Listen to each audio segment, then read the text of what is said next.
Okay, here we go.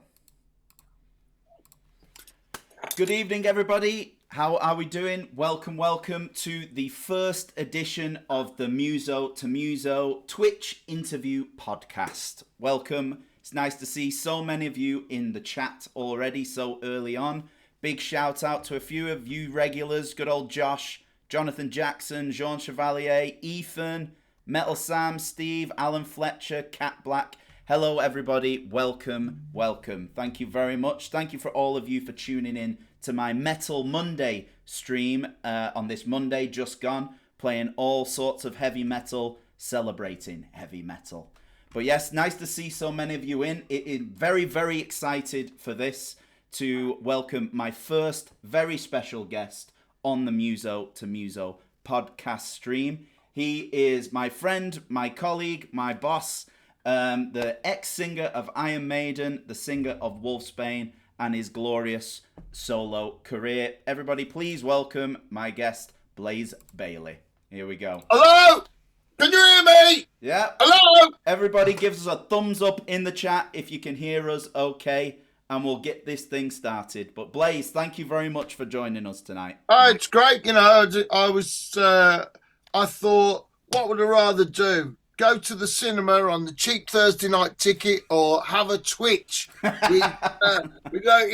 wasn't that familiar with Twitch, but when you said, oh, Blaze, I'd like to have a Twitch with you, Yeah. I thought, oh, hello.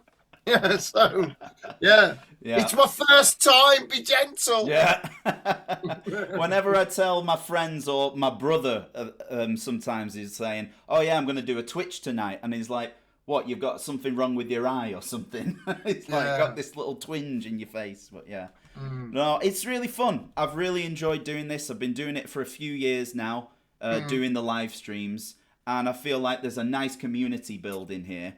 And it seems to be the thing that a lot of musicians are hopping onto. It started as a gaming platform, but now it's rolling over to more musicians. So I used to do a lot of going live on Insta and on Facebook on my phone. So I'd be in places and I could go live. If I was doing a signing somewhere interesting or something like that. Yeah. And it was a lot of fun. The disadvantage of it was that I needed somebody with me because you'd get the comments coming up and people ask, but I couldn't actually read it while I was doing a signing, or I needed my reading glasses to look at that thing. And that was it. And then the last few years I haven't done much of it, but I think I like the way that it's changed now, that it's something that we can say, all right, on this night we'll do it, you know, and people are used to it now, rather than just doing it for amusement off the cuff.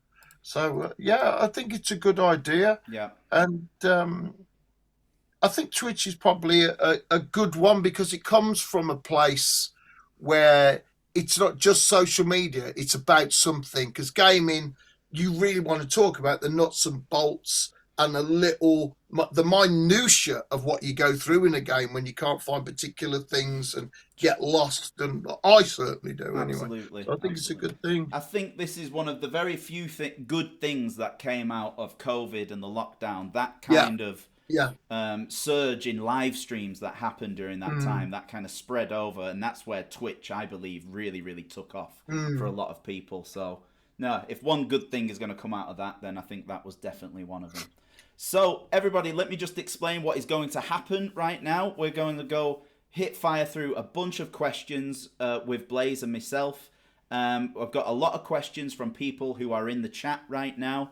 We're going to go through them. We've got a couple of little games towards the end of the stream. And we also have a bits goal to hit of 4,000, which when we do that, I've got a lot of really, really nice prizes. It's a bigger bit goal today because I've got a few extra things, including a Blaze Bayley Silica Messiah t-shirt, Blaze Bayley picks, picture cards, and a bunch of prizes from my mystery treasure chest. So that is all going to be happening tonight. So I hope it's all happening. I hope you're sitting comfortably, got a drink in hand, and I hope you enjoy yourselves tonight. So yeah, shall we get stuck into this then? Yeah, absolutely. Let's have it. So first of all, wonderful. Thank you very much for being here once again, Blaze.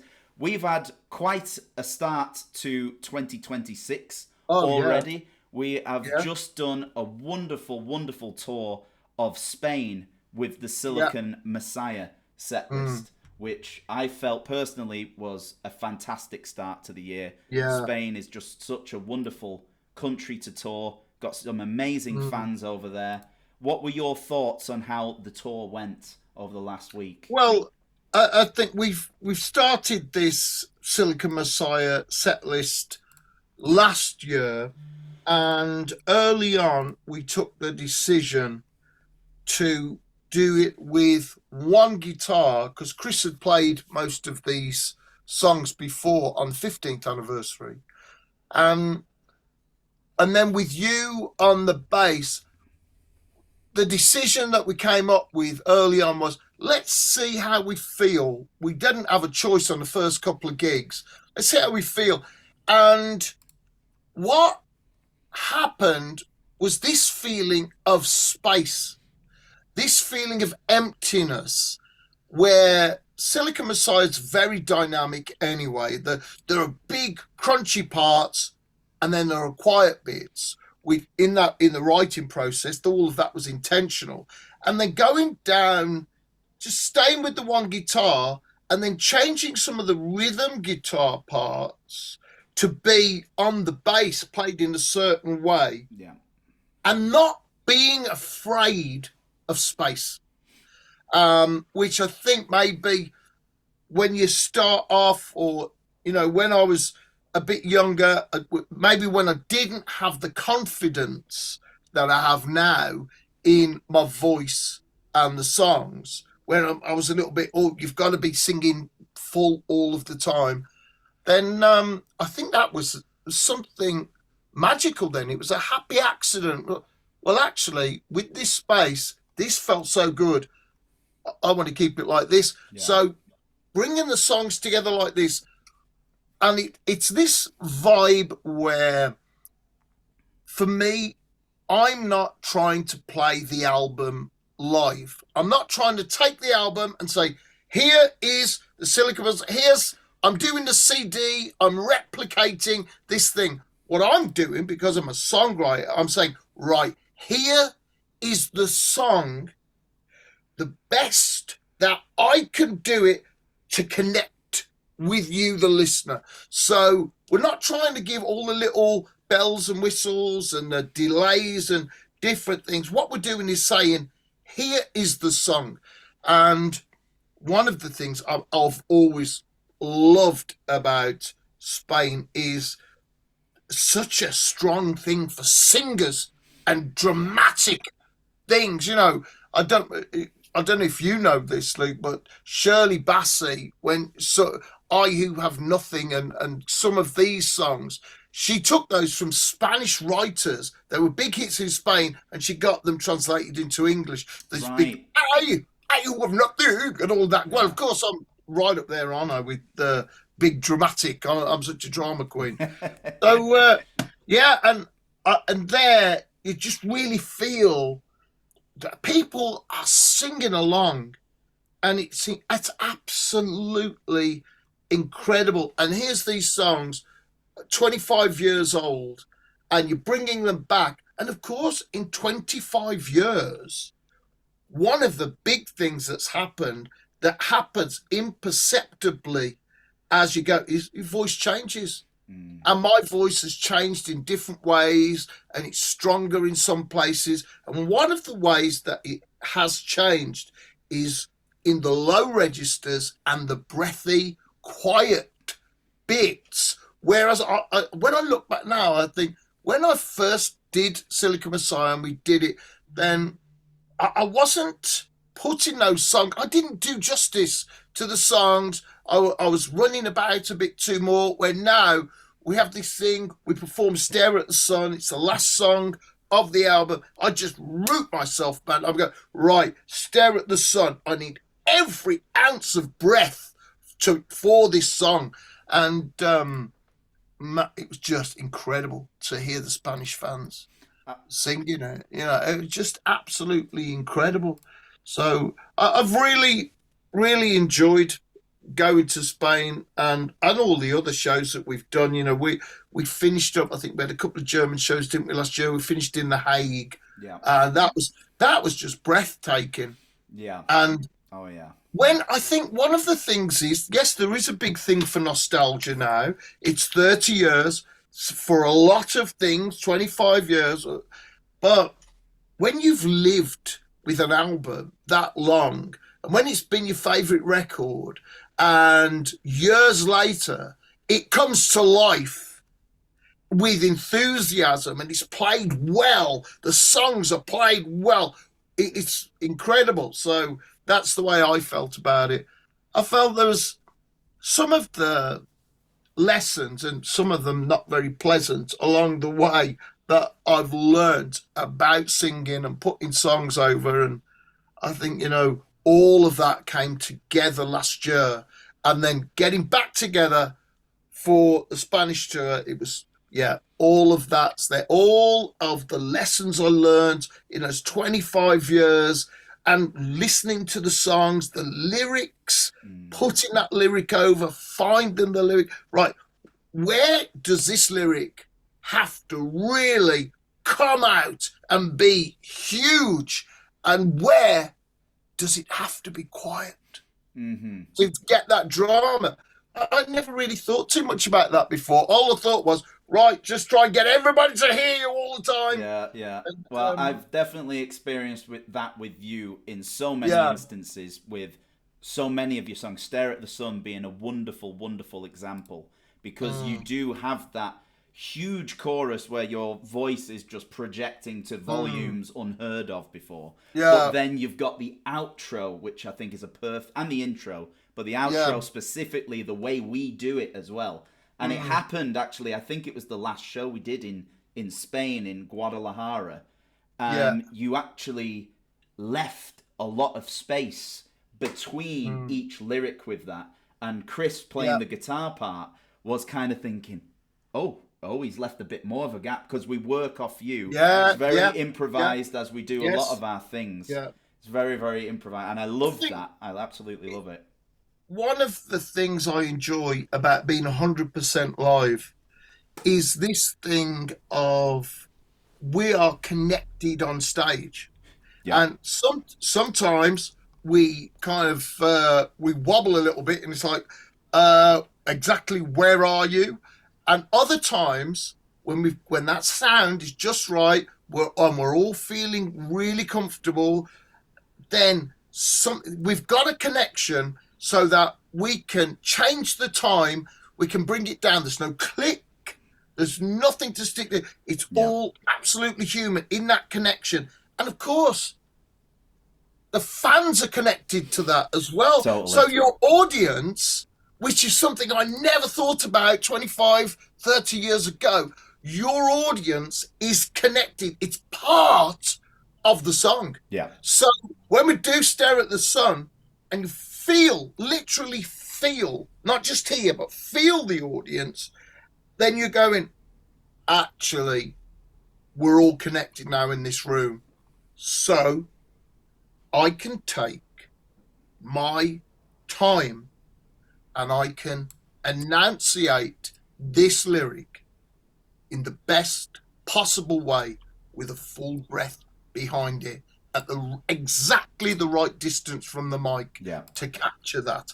And it's magical when when that happens. That's 100% live. I'm not saying anything against anybody else. I'm not saying that you shouldn't go and have bits of music and have things attached to your drums, and all of that. But I think us, is for it? us, no, there's just something for me that there's a connection when we can connect as a band, and we can. It's always those downstrokes, I'm often going on about in rehearsal. They're downstrokes, and getting out when it's the end of something, get it quiet, quick, bang. So it goes quiet, quick, and all of that. when we connect on all of that, and it's all bang, absolutely together, without thinking about it, without trying, we're just looking at each other, something incredible happens. And I think we had quite a few of those moments on this tour. I think having a break, Christmas, New Year, coming back, that freshness, I think it was, oh, actually, we've got this, and this song means this, doesn't it? And one of the standout points for me in the set is Reach for the Horizon. Yes. And because that's based on the film Gattaca. And it's about the human spirit, that film, being, right, no matter what you do, they found a way to genetically modify so you can have a genetically perfect human with no bad eyesight, no messed up heart or anything like that, but there is no DNA for human spirit. You can't there's nothing you can code. You can go, he can be tall, he can have good eyesight, he can have this colour eyes, but nothing is going to say. He will also have the willpower and determination to get where he wants to go to achieve his dream. There's nothing in there about, and that's what that film's about. Yeah. And I just feel with my voice the way it is now, that Reach for the Horizon is in every way the wish went wrong. The gift was tainted by science fact. Reach out. All of that, and we're all together. Because we all go quiet to give the room so I can give the breathiness to the quiet part. And then when it goes big, it's bang! We go, so really, really cool. Yeah. I think. So I've enjoyed it. And I feel, in one way, I'm so lucky just to have such incredible fans. I feel I've been totally spoilt and indulged by my fans because I've just been able to take my time and really get into what's the nuts and bolts of this song. So the other one is The Hunger, which I thought, have we got this right 25 years ago? Is this really how it fits together? Is this really the chorus? I wasn't 100% convinced, but you do things to a deadline, and then 25 years later, it's like, oh, now it makes sense. Yeah.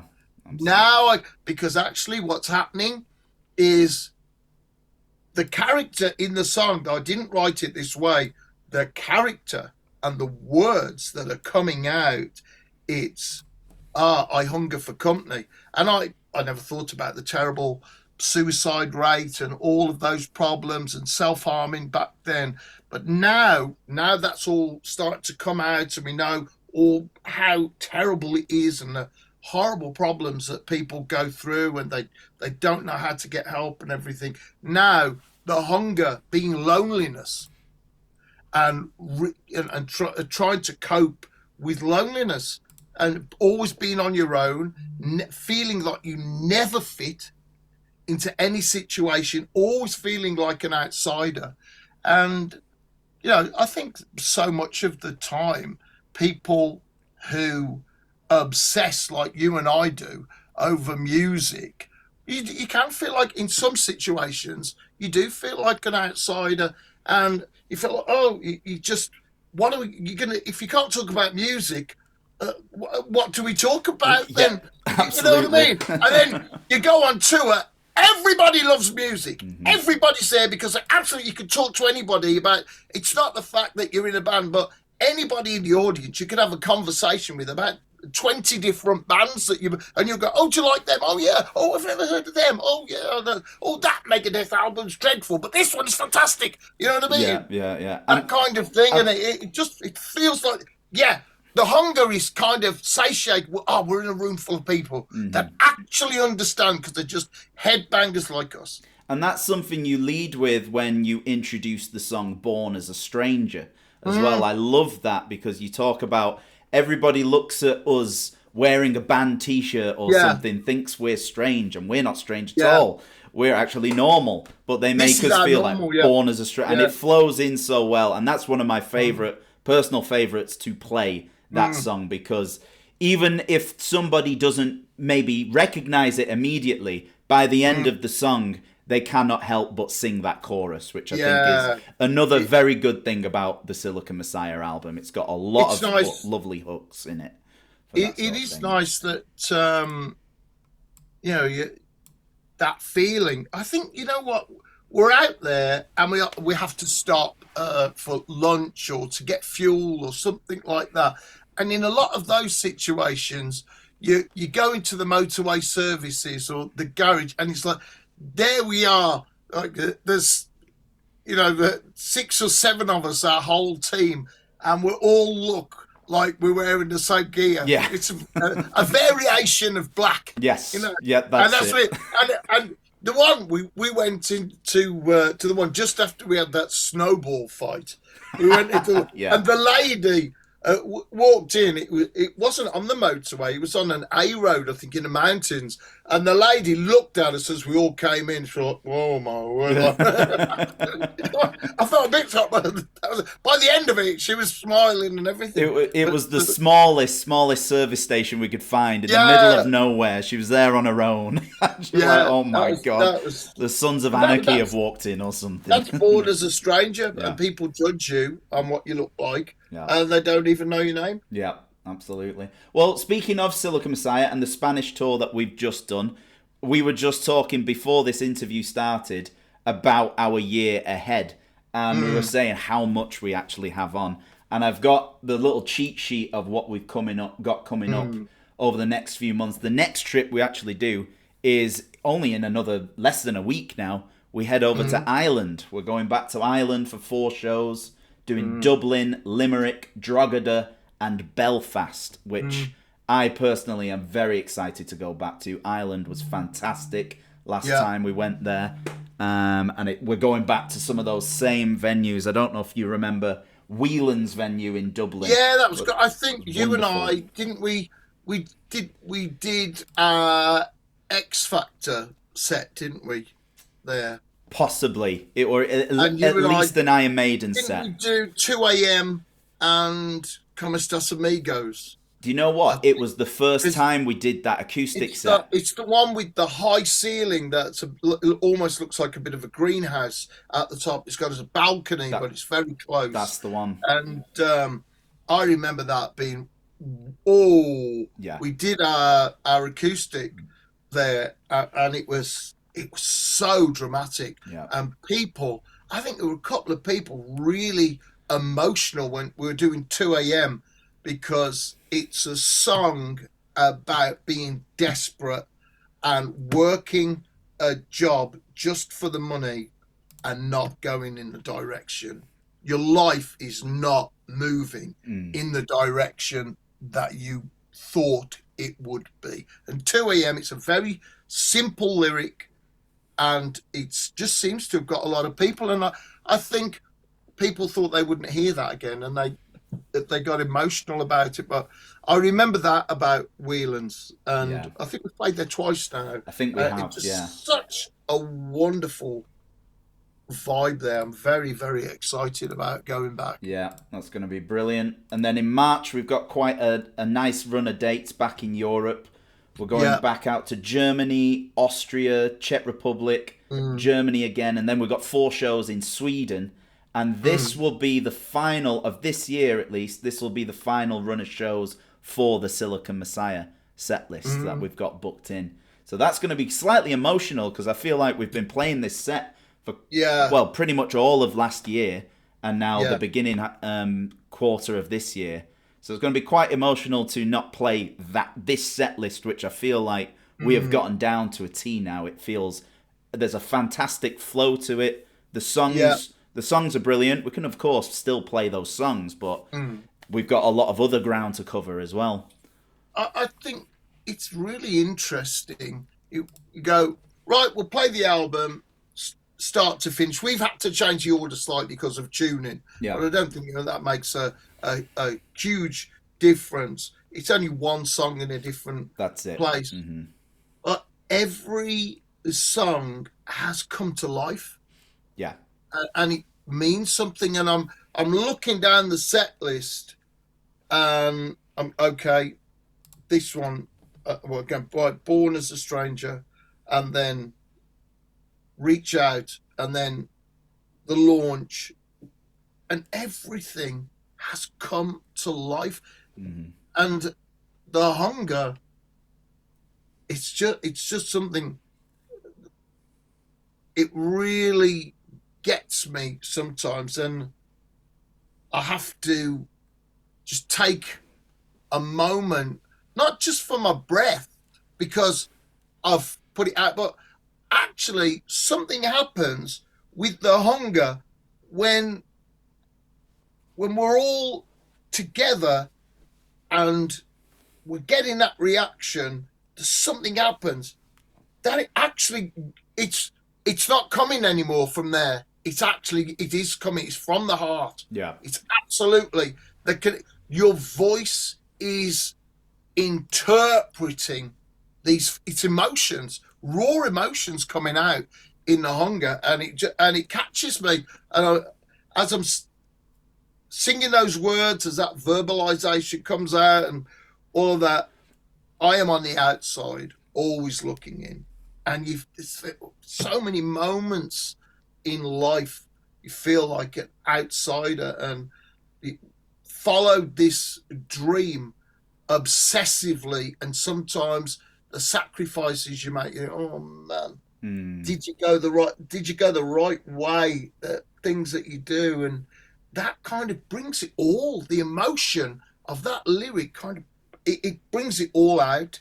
And where it's pitched as well in that part of my voice, something happens. It feels then that this isn't singing, this is just raw emotion I'm projecting. I know that sounds a bit fancy, but that's how it feels. Yeah.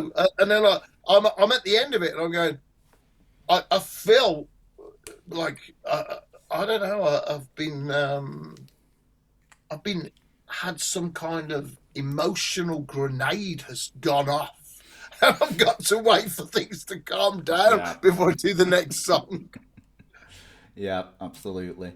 So after we've done the Silicon Messiah, then things start to get quite interesting.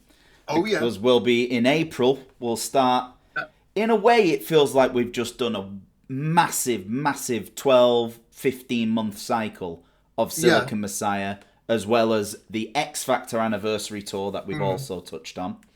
So now we're going back to some of these venues that we actually started off the Silicon Messiah tour. Yeah. So we're returning to some of them. However, now we're doing this massive Iron Maiden anniversary tour, which we have got a show in France, in Lille, a show in Verviers, Belgium, and another 2 shows in France, in Nancy and Mennecy. And then later on in the year, we have festivals across the summer, but we've also announced this massive UK tour of an Iron Maiden anniversary. I think it's something like 20 shows in the UK we've booked now. So how does it feel? First of all, how did it feel doing the X Factor 30th anniversary tour? What did that mean to you? Why was it so special and important for you to do that? And then also, continuing on with this Iron Maiden anniversary tour, which feels like it's got such a massive buzz around it, especially when you look at the ticket sales, which are flying. How does that feel? How does that make you feel? And why is it so important for you? Well, go back. I never thought I would be in Iron Maiden. I went to that audition, and I thought, well, I've done my best to learn the lyrics as best as I can. I knew all the music, so I knew every drum fill, and the guitar melodies and everything from the set that they sent me 10 songs. Everybody had those 10 songs to have a go at. And I thought, I'm just too different. Yeah. But they wanted different, I think. Yeah. And I thought, for an hour, I will be the lead singer of Iron Maiden, albeit in rehearsal. That's it. And I just thought, there's nothing else I can do to prepare for. I just got to enjoy the absolute wonderful opportunity to sing The Trooper, Hallowed Be Thy Name, Number of the Beast, Fear of the Dark, Heaven Can Wait, with these magnificent musicians. and you're in just a small, I mean, we've had same size rehearsal rooms, nothing really fancy, and but their own small rehearsal room, and it sounds like Dave Murray, and you're looking over, and it's Dave Murray. Of course it is. And you go, blooming hell, I would say if I wasn't looking, that would be Dave Murray. And you go, it is. It is Dave. And you go, oh, those drums. Wow, how can they stand those drums? It's so loud. Yeah. It's the loudest drum, not just because of the room, the loudest drums you've ever been with. And the geezer who's hardly moving. It's Nico McBrain. It's like, what? It's like this perfectly tuned kit. Okay, he's got high toms. It's not into massive show kit. You go, what? And it just incredible, you know. So I just tried to enjoy that. And then I suppose getting that call, that was incredible because I never thought I would get it. A massive surprise to get a call to say, right, come to a meeting. You're in the band. That's it. We're going to talk about the this and that and the other and recording everything like that. And then the next really big moment was Steve Harris said, nothing is written for the album. We're starting with a blank slate. He goes, I don't care who writes the songs.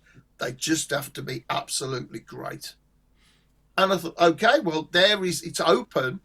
And I've written enough songs and stuff like that.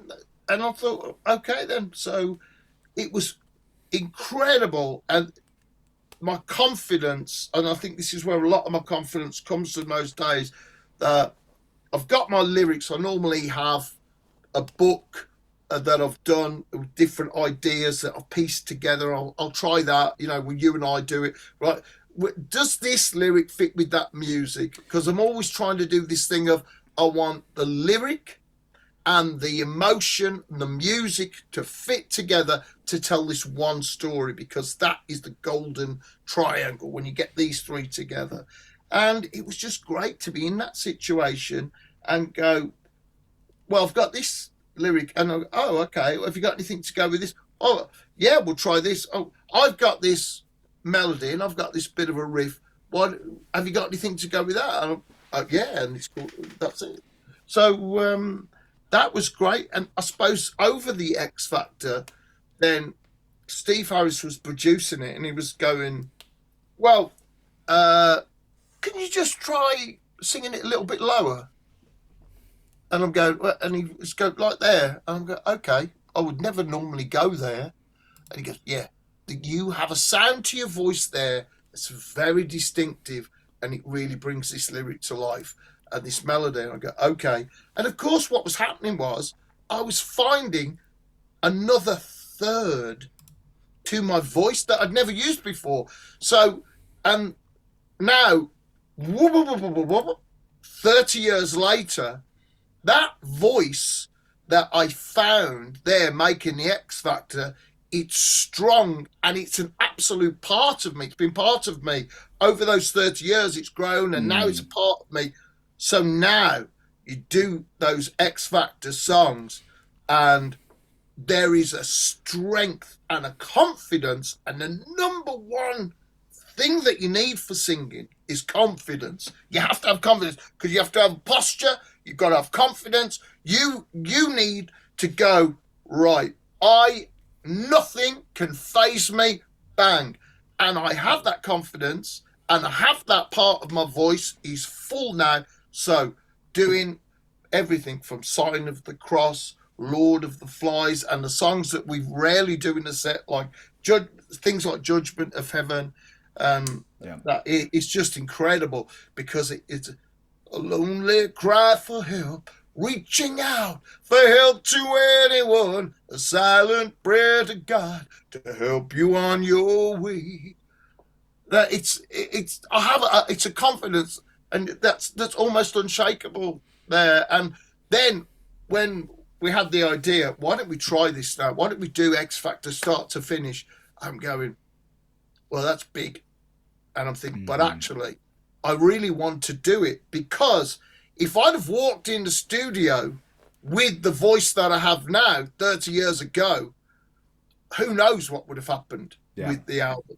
But here I thought I'll just do it, and it's like seeing old friends. You know, you see someone you haven't seen for the lot, or say since school is probably the best. But you've got a whole life now, but you see someone from school that was maybe your best friend. It's like that. But that you haven't changed and you still talk as if you were met yesterday. And singing those songs, it's like, wow. But there you are, all grown up. And songs they make sense in a different way. And of course, they come from a dark time as well, some of those lyrics. You know, the band, Maiden, was going through a difficult time. And here's the thing about this Spanish tour as well that kept coming back to me. It was when I was in Maiden and we were on the X Factor tour, we were playing to 10,000 people a night.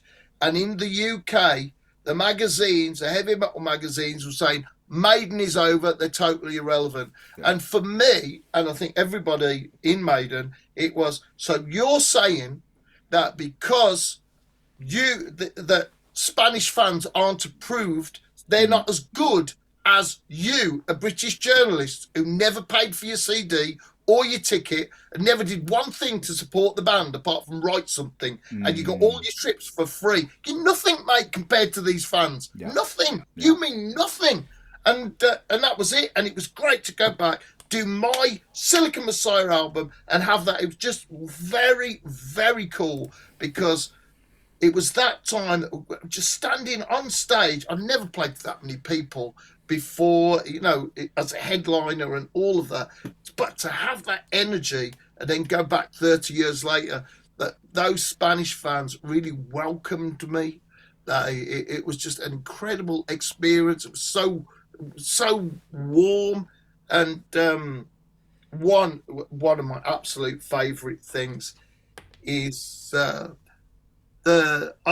normally stay in the hotel, go to the gig late, so get rest. And it's always good to have a long shower, breathe the steam is very beneficial for the voice for most singers.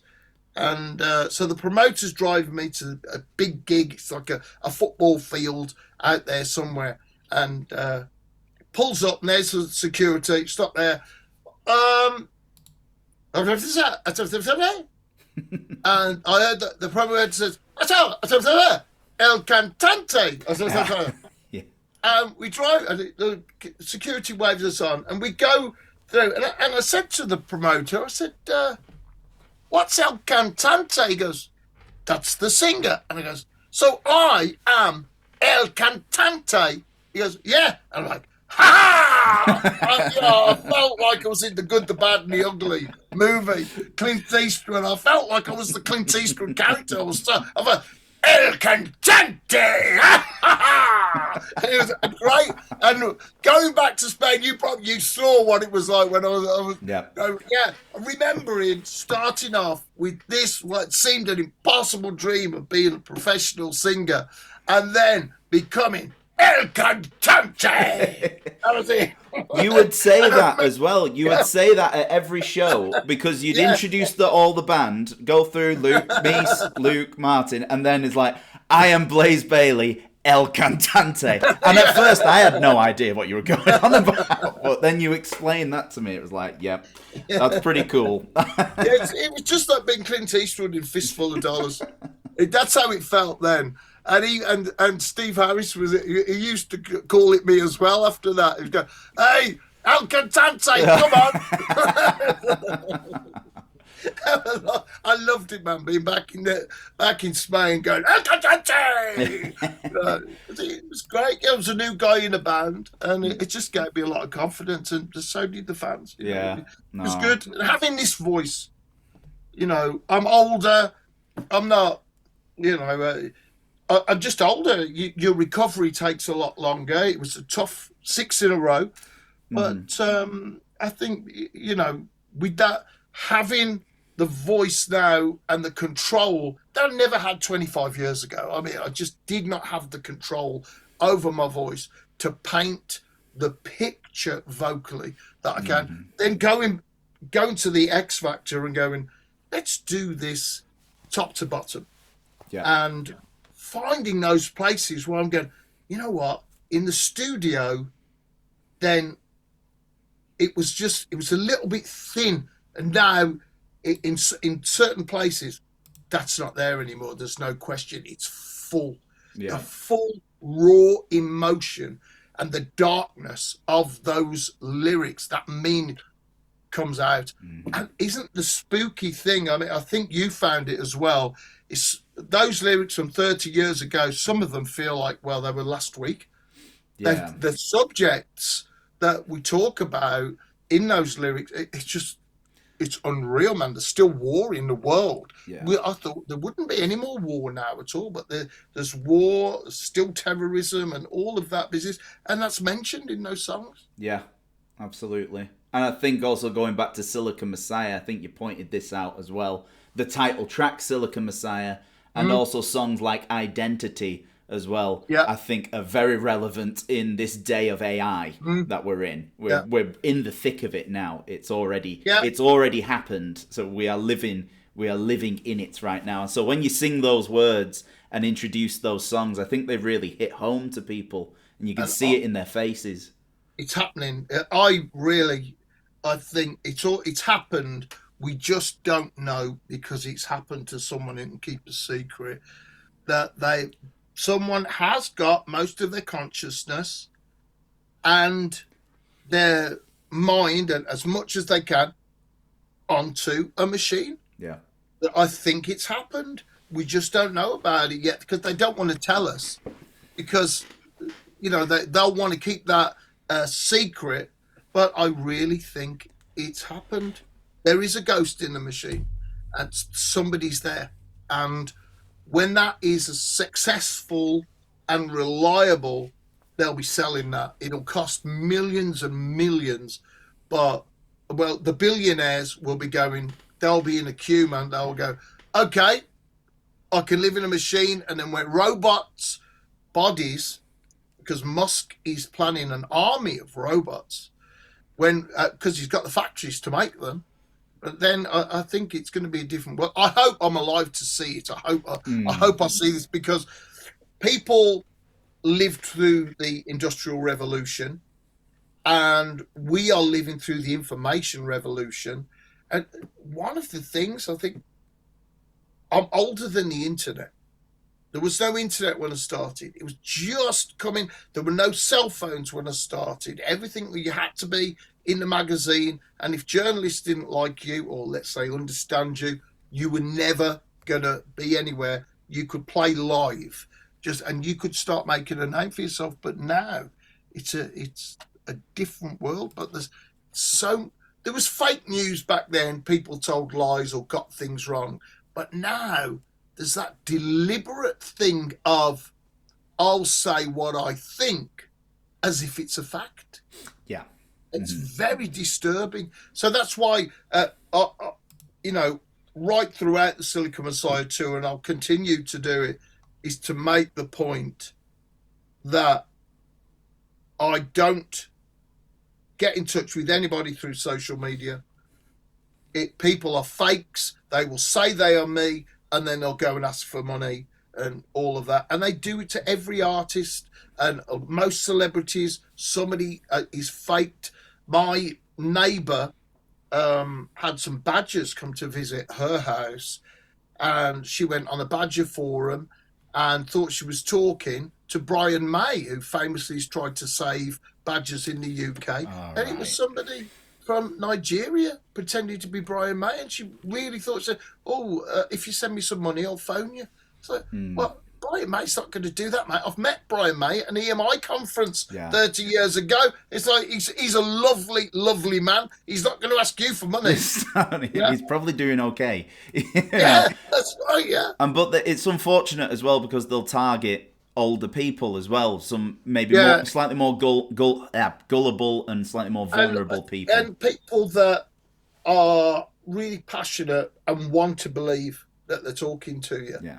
And it's horrible. Yeah. Well, that's a part of it. That's a ghost in the machine. That is it. We're gonna just take a quick pause, Blaze, because the chat is just blowing up at the moment. Let's chat. Let's get some chat questions. And the first thing is we've smashed our goal for the raffle. So the raffle is 100% happening now. Right. We've got all sorts of goodies here, which I'll show you. We'll do this in a little bit. The prize draw is completely free to enter now to everybody who is a follower on this channel. And then when I launch it, all you have to do is type a little something in the chat, and then you'll automatically be entered into the draw. But the main prize today is a Silicon Messiah t-shirt with 25th anniversary tour dates on it. I've got a couple of sizes of that, so whoever wins, hopefully I'll have your size. We've got some picture cards. We've got some Blaze Bayley guitar picks. Let's focus that. That's his Absolver. Oh, there we go. Blaze and Absolver. Not catching me out there just yet. And we've also got the mystery guitar pick bag, which you can win the chance to get this Darth Vader guitar pick, actually. Which, it's a nice one. It says, you haven't... Luke, I am your pick. Yeah. There you go. So that is going in the bag, and I'll draw 2 of them randomly out, and that will be a prize. And then finally, I've got my big treasure chest. Oh, yes. Oh, yeah. And this is full of prizes, full of DVDs, CDs, and everything of all sorts of bands. Donated from a few people in the chat. I've got my little treasure chest. That could be a prize as well. There you go. No. I keep all my badges in here. Yeah. Yes. So a few shout outs to a few people. So thank you so much for smashing that bit goal. That's amazing. Oh, what's this? It's weird being the same age as old people. That's my sort. I'm like, I can't be as old as them. No. 62. You're 62. I'm what? I love it. Thank you very much. We've had a few gift subscribers out there. Alan Fletcher, as always, thank you so much, mate. Thanks, Alan. 5 gift subscriptions. We've had a load of people send in a load of bits. Mars, thank you so much. And 10 gift subscriptions. Thank you so much, Mars. Awesome. Metal Sam for sending the bits. Evil Henrik from Sweden. Hello, mate. Hope you're doing all right. Henrik. Mars again with another 500. So many of you sent some in. Alan Fletcher with the 1500. Jackson, your first time chatter with 500. Thank you so much. Welcome. Thank you for joining. Maury, nice to see you. Kevin Bloodstone from America. Hello. David from America as well. Everybody in the chat, let me know where you are from in the world. Put it in the chat right there. Rich Maiden. It's Rich Newsom in the chats. Our 23-hour man, the drummer. Yes, say in the chat where you're from in the world. Let us know who we are reporting to. We've got people from Ireland, people from France, people from Birmingham, UK. Dawn, hello. France, Lille, France, Munich, Germany, Norway, France, Finland. A lot of people from France today. Fantastic. Finland, North Wales, Le Mans, France, good old North Yorkshire, hey Josh, New Jersey, USA, Glossop, Lansing, UK, Whitefield, that's only down the road. Fantastic. Thank you very much, everybody. Thank you for joining. Wonderful. So we'll get to that raffle in a little bit, but we've got a few more questions to run off and talk about, and then I've got some questions from people who have sent in advance. We're going to get through that. Got a lot of stuff. I've got a question as well that I want to ask people who are on watching the stream, if that's all right. That is all right. Do you want to do that now?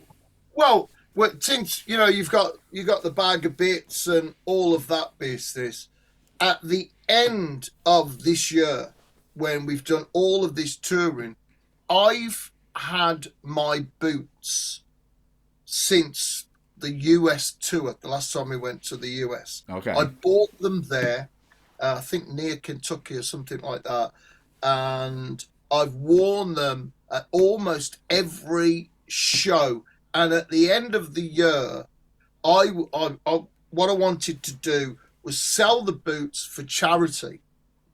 And I wonder if anybody would be interested, because you know the phrase "walk a mile in my shoes." Yeah. Well, now you can. You can Literally.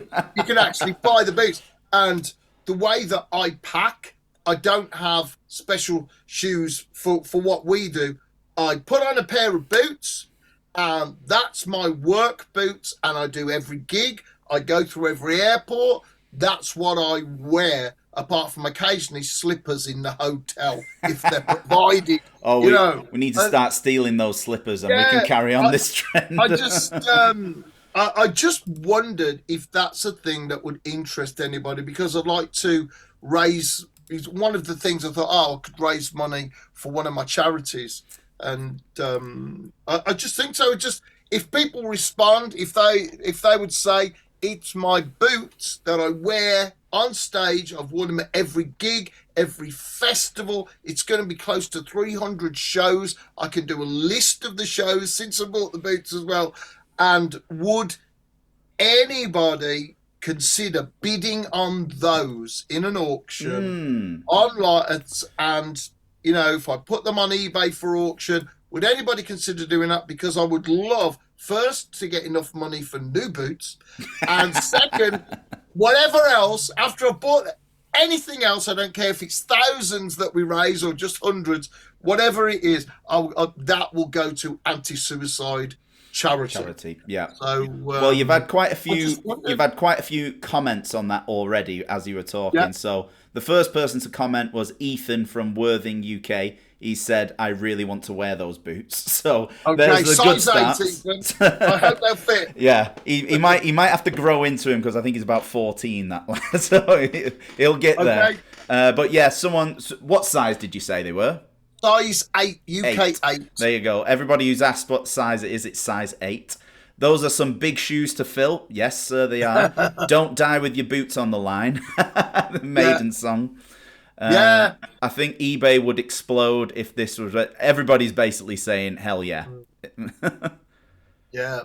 So, okay, well, let's think about it then, Luke. Yeah. The best way to do it, and at the end of the tour, before we come out with the next studio album and all of that, have an auction and put these boots in a nice place with a list of all the gigs that they've done, and I just would like to do something with it. But I was thinking the other day, I thought, well, they've still got a bit of wearing. I could probably get through the rest of this year. I could probably get through this year. Yeah. If I don't have any disasters. I wore them to download twice as well. Yeah.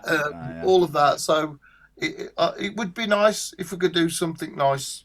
It and get some money for charity. I've seen lots of other bands do that sort of thing. Some clothing, apparel, stage clothes themselves are such a thing. So why don't boots fall into that category as well? There was a Spanish rock museum that got in touch with me, and the jacket that I used to wear a lot of the time, and it's in a few of the photos from Maiden. I used to wear it on my motorcycle.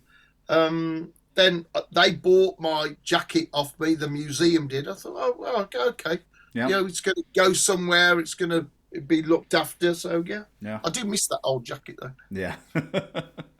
Right, we'll get back to a couple of questions then. So, I've got a couple of questions that are a bit more personal to me.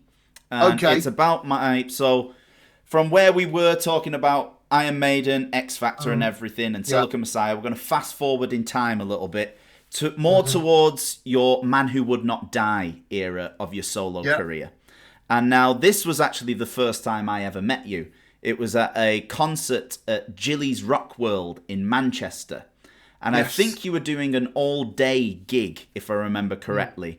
And I believe you were the co-headliner or the second band from the top. And the final band was Breed 77. But coincidentally on that day as well, our former band Fury UK, we were playing earlier on in the day, but it was actually before I was in the band. It was before I was in, but I was just going. It was one of my first concerts ever, actually. I think I must have been around 13, 14 years old or something like that. And I managed to meet you after you played your set. You were at the merch doing your signing and everything. And then I just looked over and nobody was talking to you at that time. You'd done your signing and everything. And I hadn't spoke to you yet. I was a little bit nervous and I was thinking, okay, I'll just go over. And the first thing I said to you was, hello, what is it like being a full-time musician? What is this experience like? And I remember you saying at the time, and thinking back on it now, I was thinking, you actually looked a little bit knackered, if I'll be honest. You were like, just come off stage. And I then back then thinking, oh, well, he's just come off stage, whatever. But knowing what I know now and what the touring schedule around it would have been, what you could have been going through all that and traveling to. But you still said to me it was one of the best things in the world. Had a little laugh with me saying, it's wonderful that we don't have to rehearse all the time because we're on stage all the time. Because on stage, this is the best rehearsal. And I was wondering if 14-year-old me came up to you now, what would your response to that question be now? It's like, how is it being a full-time musician? Well, it's the dream, and I feel incredibly humble, to be honest. I feel that I've had my ups and downs. I've had to start from nothing 3 times. The record company that I had blackmailed me, betrayed me, and all of this and everything. And now I own my own record company. It's tiny and it's just Blaze Bayley that's on it. Yeah. So nobody can mess about with me. I work with the people I choose to work with. And I feel incredibly lucky that the thing that I feel I'm good at, being creative and creating songs that will live a little bit longer, maybe that will touch people and help people be positive in some ways. I feel incredibly lucky to be able to do that. But you've got to go, life is a struggle and it is a journey and you never get there. And you don't know that maybe when you're a bit younger, but I feel incredibly lucky and very, very humble that I'm able to do it. And maybe sometimes I think it's obvious, but maybe it's not obvious that I love to sing. I love to sing. I absolutely love it. And to be in a situation where no matter how you feel, I've got a smartwatch and it will actually tell me on a couple of occasions, you've had 32 minutes of sleep. You've had 53 minutes of sleep. And then you look at it one day, you go, 7 hours? That can't be right. And, to be able to sing songs that mean something to you, you wrote, to sing those, and then people sing them with you.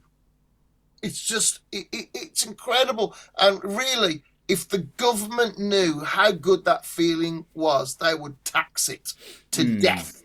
It's an incredible feeling. And I think that what you have to do on the journey, you have to go, what is the thing that you're doing this for? When I started in 1984, we wanted to get a band together. I wanted to be a professional heavy metal singer. That was it. We wanted to be the biggest band in Tamworth, in Wolfsbane, and we did achieve that. But I don't remember at any point going, I want to be rich and famous.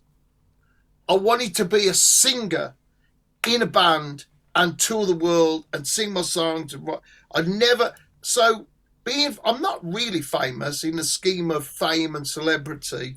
I'm not television famous or movie star famous. I'm just a small part of music, and a small part of that is heavy metal.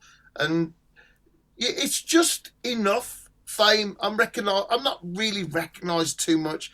outside the gig or anything like that. I can still go shopping. I don't get a lot of hassle or anything. So the thing that I absolutely love doesn't really get tarnished by that fame of just, some people talking to you just because you're famous. He's famous, so he's worth talking to. Yeah. Well, I'm a singer, and what is fun is sometimes people will come and ask me over the years, they go, could you give me any advice on singing? And I don't think they expect to be there half an hour later and go, oh yeah, and you should do this. You should do that. All the little tips and tricks that you can pass on. So I love to sing, and I feel incredibly lucky, and I'm independent, completely independent. I'm supported by my fans. Everybody does what they buy my t-shirts. And when I had a heart attack and I just couldn't work for 6 months, then my fans still supported me.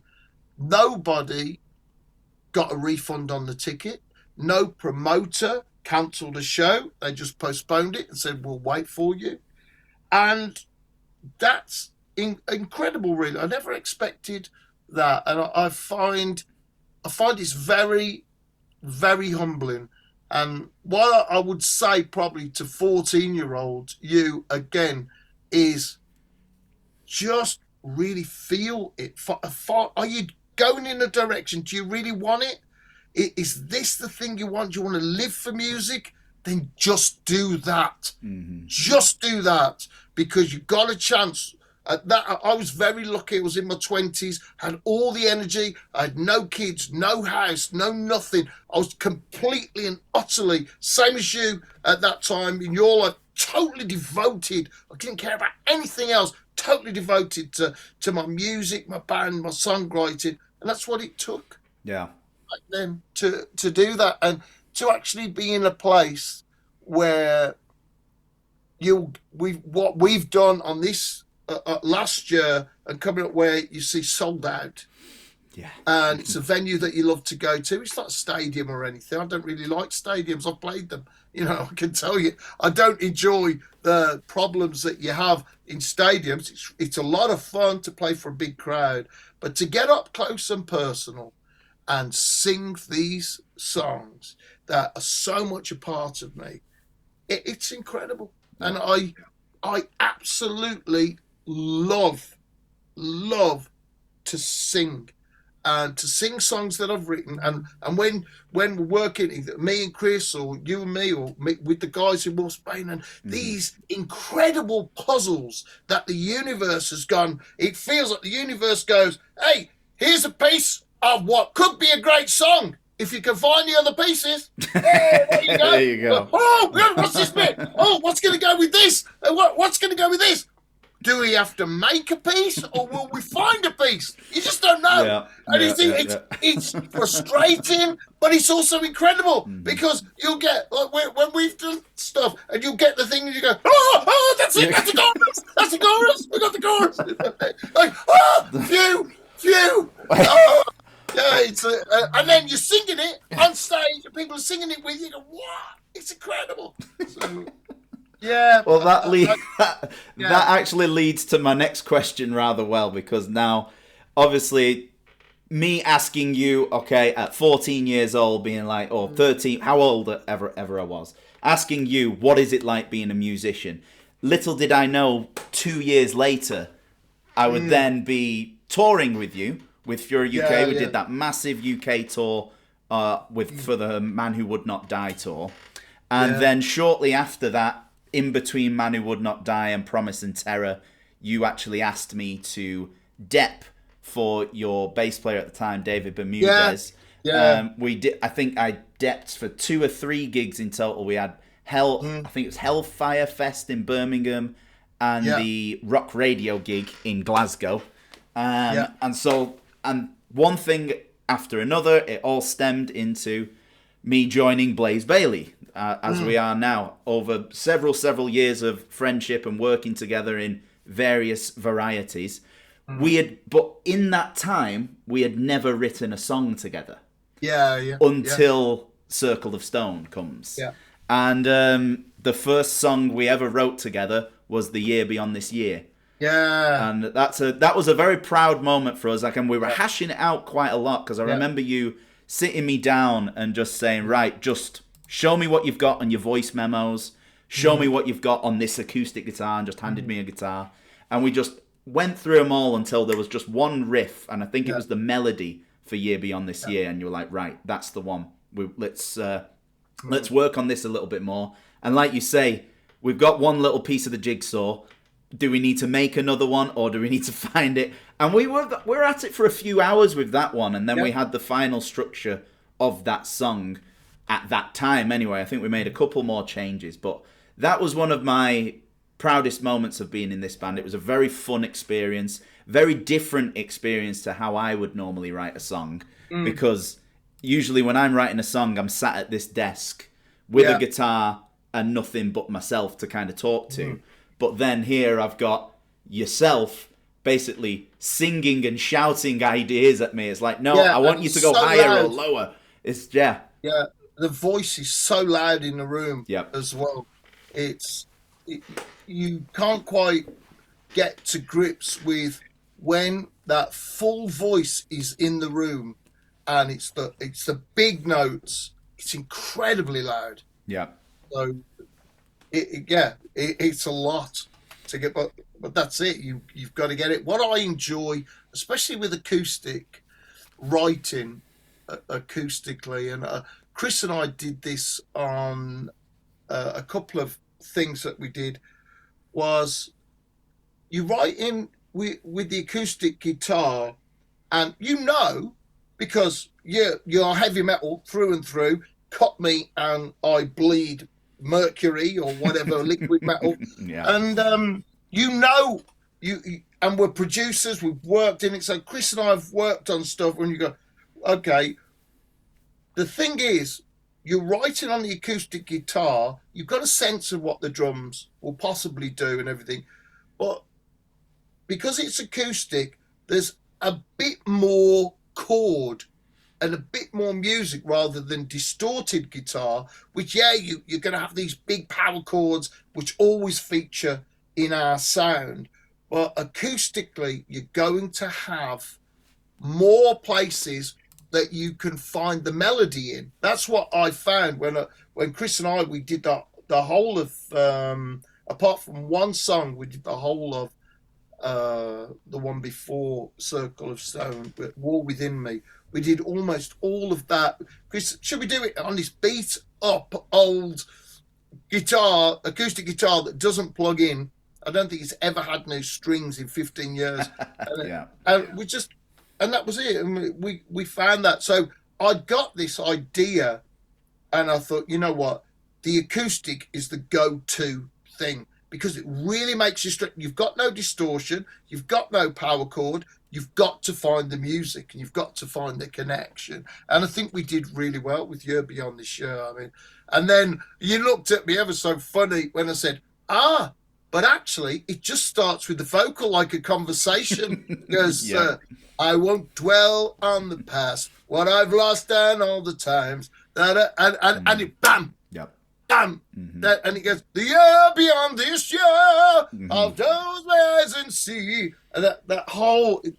It was great, man. I think we got a real result with that. There were some points within the instrumental section of that song as well, where I'd come up with this really nice melody with what we have right now, and you were like, this is really great, but I just want it to just be faster. I want it to be faster. I want it to be crazier and faster. And I'm like, it's pretty fast already, Blaze. Yeah, I don't care. I want it faster now. I'm like, fucking hell. Fingers are bleeding. And I'm on an acoustic as well. I'm just like, okay, here we go. It's that thing. I think it's challenging for Chris and for you, but for me, as a non-player, I can pluck my way around a guitar and get something out of it. But as a non-player, I love electric guitar. I love guitar. And so I know, I love the energy of it, the things I love about electric guitar. And I think, oh, this would fit here. And you're going, well, yeah, but you're not going to choose to go there because you're going to go, oh, no, this fit. I'm like, no, I don't want just that. I want insanity. And all that. And he did the energy of that song, The Year Beyond This Year, because it is about letting go. It's letting go of regrets, letting go of resentment towards people who perhaps haven't. It's not just that they haven't supported you, but they've actually been derogatory. They've slagged you off, and going, all right then. You know what? You've got to take a first step on any journey. And, all right, maybe we're not going to get there this year. Maybe this is where we plan. Maybe this is what we're starting. And maybe not going to take next year. But if we keep going, if we just keep going, years and years ago, a friend of mine, Brian Tatler from Diamond Head, I remember he was doing a gig at Milton Keynes Bowl, and they were opening up for Metallica. We were talking before the gig and everything, and it wasn't going great for Wolfsbane at that time. And Brian said, sometimes you just keep going.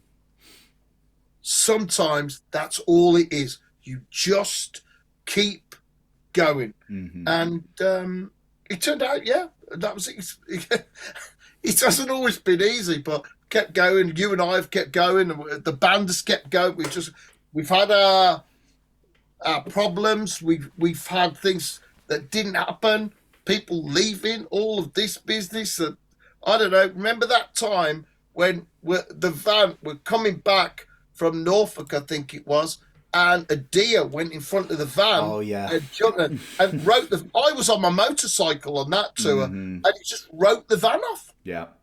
And you're like, what? And they had to come and get the van and all the gear. I said, well, what? How do we do that? I think it was KK Steel Mill. We were on the way to Wolverhampton, weren't we? Yeah. So nice, big, wonderful, big show for us. Really excited. And then just that happens on the way. Yeah. And just, So, I think sometimes it is keeping going, and I used to think this in Maiden, that sometimes you're far away from home. It's not every day is a great day, and what can possibly sustain you? I'm not a drug addict, and I don't drink anymore. And what used to sustain me during it was a tough schedule, the X Factor, and was, I love this music. Yeah. So I'd go on stage, and then I'd be immersed in these wonderful songs and this wonderful music. And that's what sustained me. It was like, well, I love the music. I love singing it, and the classic Maiden songs and the songs that we've written together.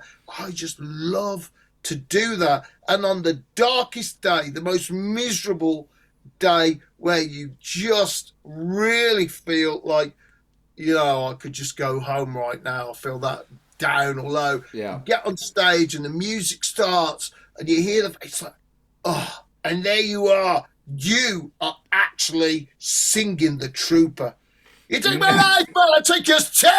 You find your musket, but I'll run you through. And when you're ready for the next attack, you better stand as I'm turning back. And and suddenly, you are the Trooper, man. You're charging there. You're fighting the Russian guns. That's it. You're doing it. So that's it. And I think if it was another way, if I didn't love music, if I didn't love this kind of music, I don't know what I would have, what it would be like. And people look down on heavy metal because they don't understand it. They don't want to, because I think it can be intimidating. For those of us that know the whole story and what heavy metal really is, from every all the bits that you can use when we're writing, then you've got, okay, we can use, we can have that kind of riff. Oh, we can have a power chord. Oh, we can have these. yeah, we could, and all of that. You've got all these little to create this wonderful, powerful picture to take the listener on a journey. And I think with Circle of Stone, well, this has just amazed me. I mean, I feel incredibly lucky that fans who got Silicon Messiah and said, Silicon Messiah was your best album, and I've made 14 albums and all of that, and I've toured everyone. No, Silicon Messiah is your best. Done all it. I've done my absolutely poured my heart into everyone, and then you get to Circle of Stone, and those fans that are stuck by that, they go, Circle of Stone's your best. Yeah. Wow. There you go. That I'm doing work that's connecting with people that they value, that fans who've been with me those 25, 30 years, they go, this is your best. 30, it's incredible. It's incredibly humbling to go, what? And with the way that we just said, right, I want to keep a simple lyric. I want to have emotion. Everything about Circle of Stone has got to be emotional, whether that's angry, sad, lonely. It's got to be emotional, and it's been incredible. Really, one of the wonderful things that I think we captured, or on this album, I mean, traditionally across all Blaze Bayley albums, you've traditionally got, of course, vocals, guitar, bass, drums, and a lot of acoustic guitar parts as well across all of it. But a wonderful instrument we included on that was the bagpipes as well. Oh, yeah. And what do you think in the future? We've discussed this quite recently, actually. What do you think the next couple of instruments are that we should introduce onto a Blaze Bayley album? You've seen my mandolin recently, and the chat has on a few Twitches now. I've done a couple of mandolin songs, and that is something I think we're both in agreement we should definitely experiment with. Are there any other instruments that you think could go well? I feel that when you, as a producer, as a music producer, an album producer, what I enjoy is texture. So as a listener, what I want to give you is texture, and that's why I've always enjoyed working with violin and acoustic guitar. It's a different texture, but they're real raw instruments. So when we had the opportunity to work with the bagpipes, it's a different texture. It has its own, but it's a real raw instrument. So I think, I definitely like, I suppose, Stairway to Heaven's got, Led Zeppelin's got recorders on it. I would definitely like to hear.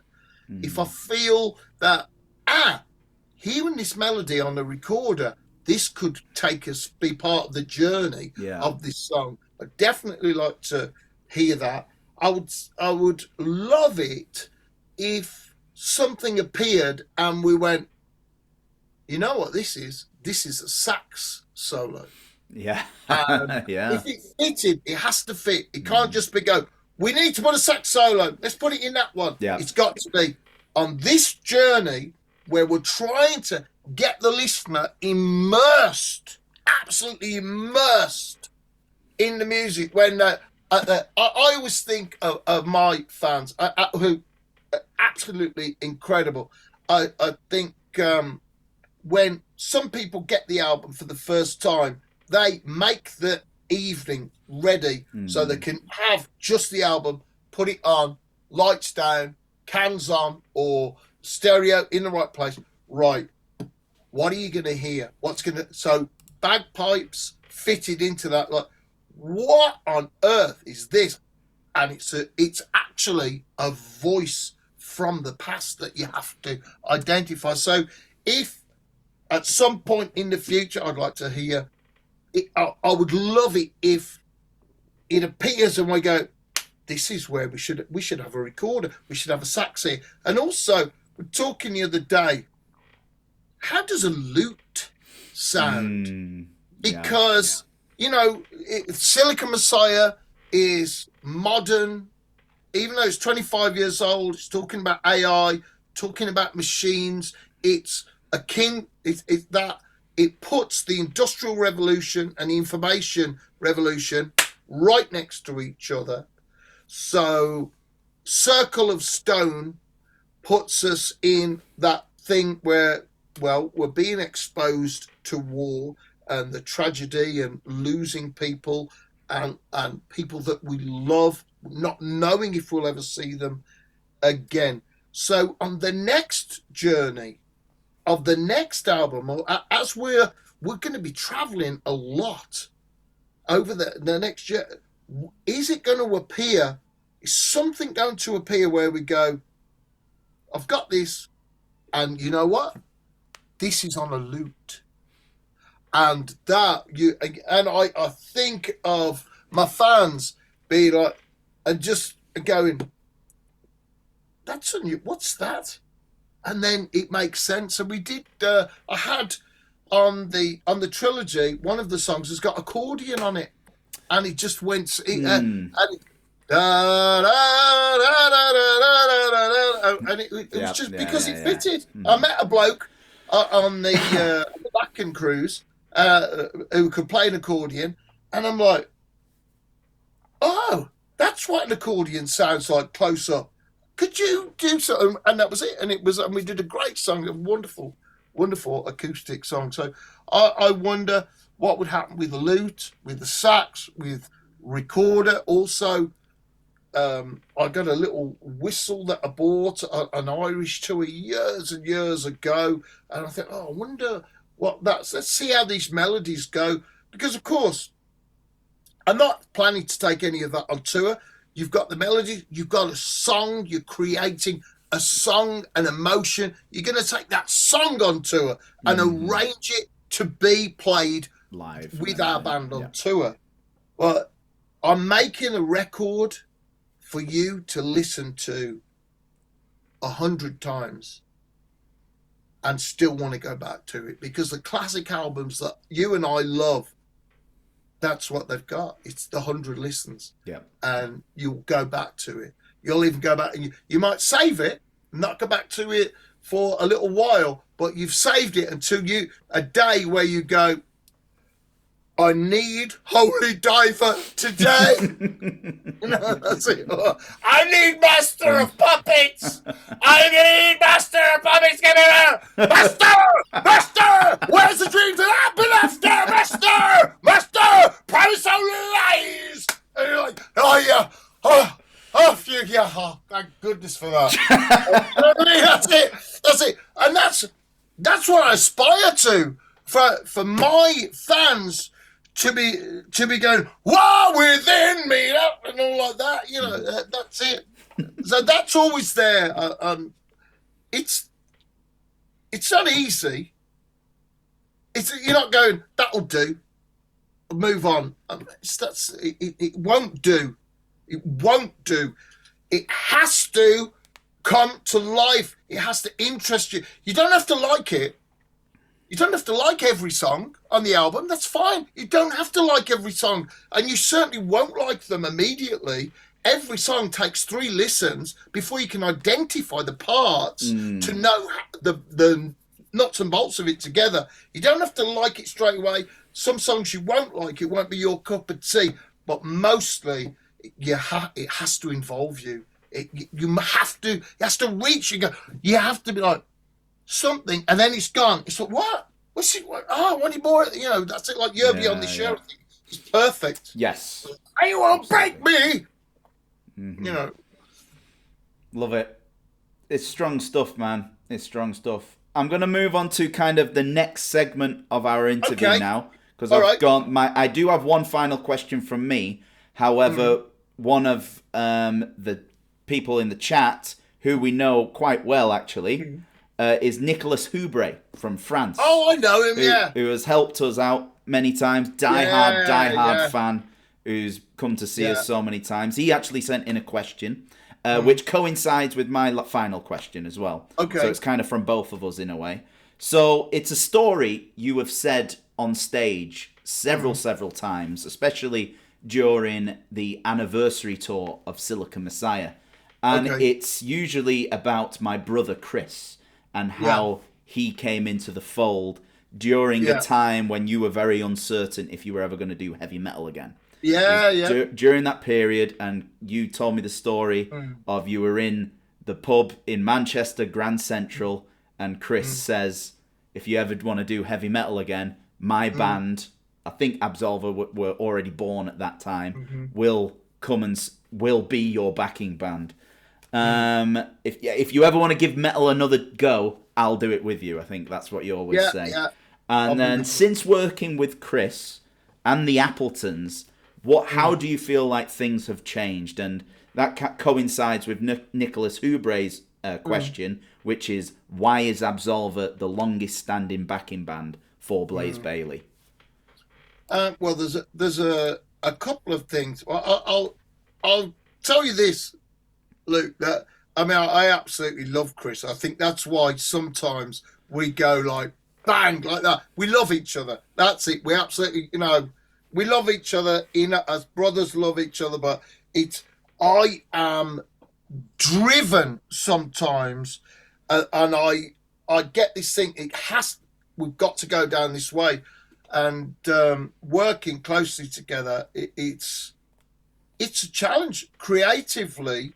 If you have an artistic vision, if you have an idea, and this is one of the things that has come with me that I've learned in Maiden, it's come with me from there, because my songwriting before was we come up with some great music in Wolfsbane, but often I felt I was a bit hit and miss. Whereas in Maiden, I learnt this skill from Steve Harris. You hear it here, and to get it here, this is what you have to do. And it will sound like here, like you had it here. Yeah.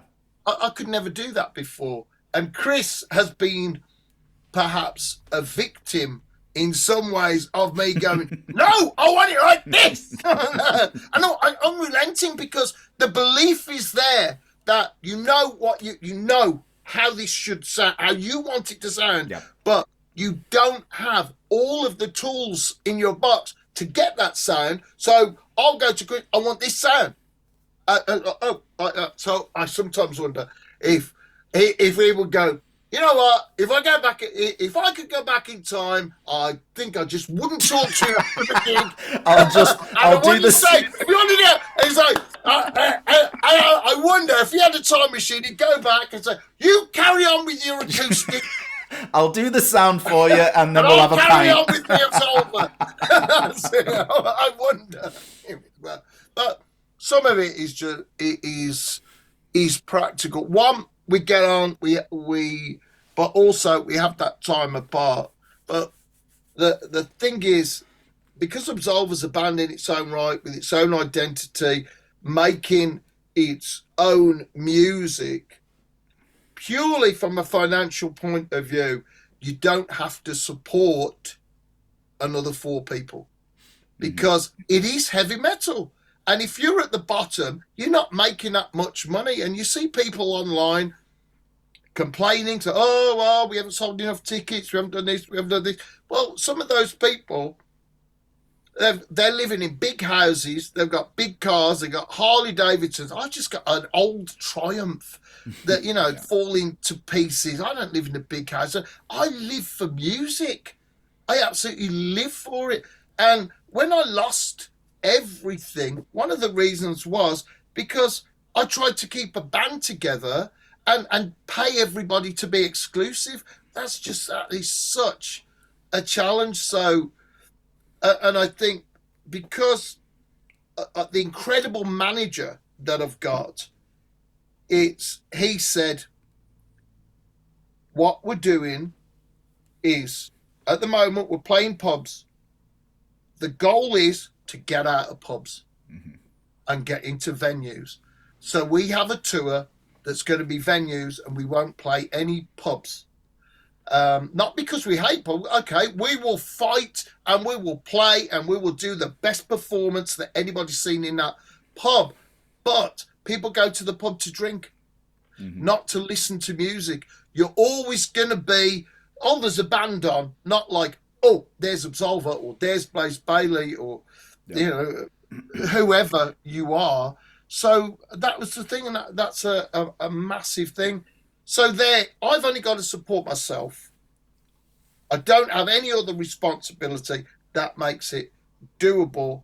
And you are incredibly creative, and Absolver as a band, it come up with some just insane music, but it's still British heavy metal. Yep. And it's unmistakably British heavy metal. It's unrelentingly that, and it's great because of that. That's the sound of it. So I think that's why. And just at the normally at the time when we're about to kill each other, it's the end of the tour. It's the end of the album. That's it. And Chris has saved me in a couple of situations. When I was drinking and I would lose my temper sometimes, Chris has gone, I think it's time for you to leave, Blaze. Because I'm arguing with somebody, somebody that doesn't even speak English. It's just like, time to go. I've insulted heavy metal. It's time to go, Blaze. Because I'm so terrible. We had a proper good code word for that as well, didn't we? We were like, right, it's time. We need to do this now. Is that time to get in the van. Important interview to do. Let's go. But I think I tell you that we've done so much music together that I'm so proud of. It's incredible. Go back and think, I'd like to get a song off.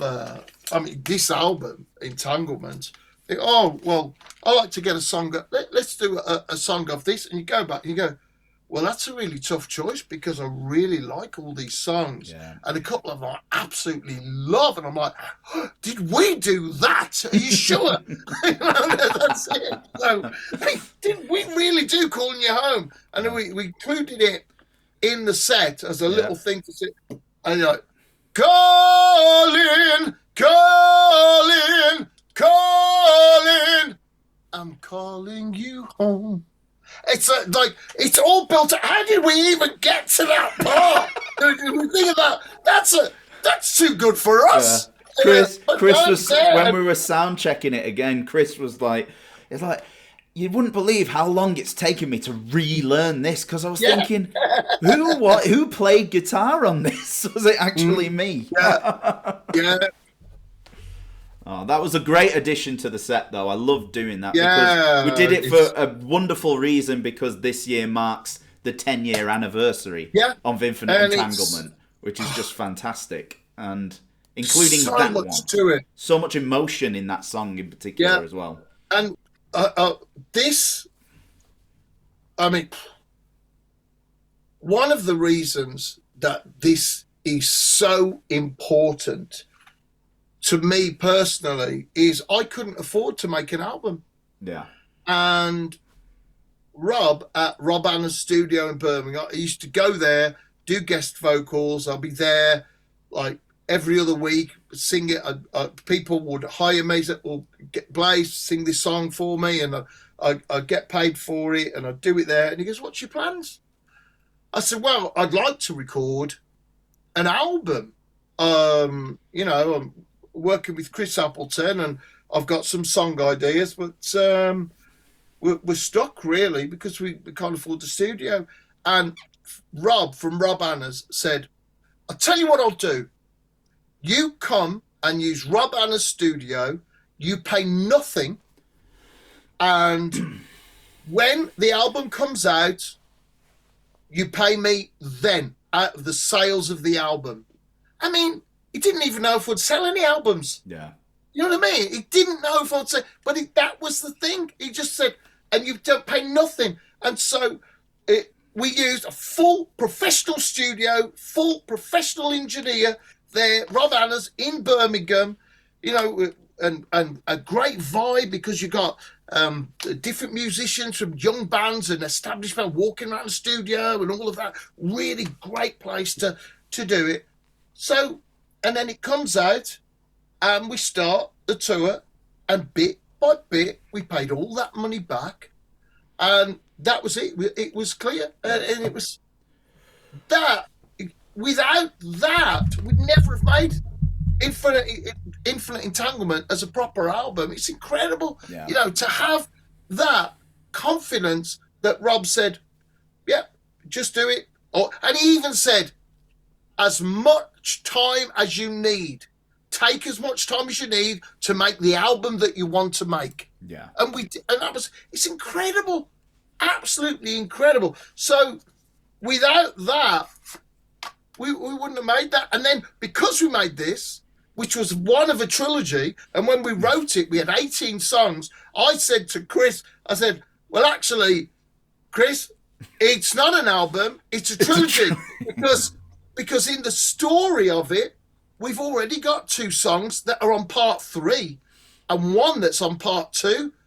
So this is 10 songs, and that was it, and we did it. So that's it's an incredible story on its own. I mean, to be able to do that is it's mind-blowing, really, that somebody says, "Yeah, I'll support you, you can do it."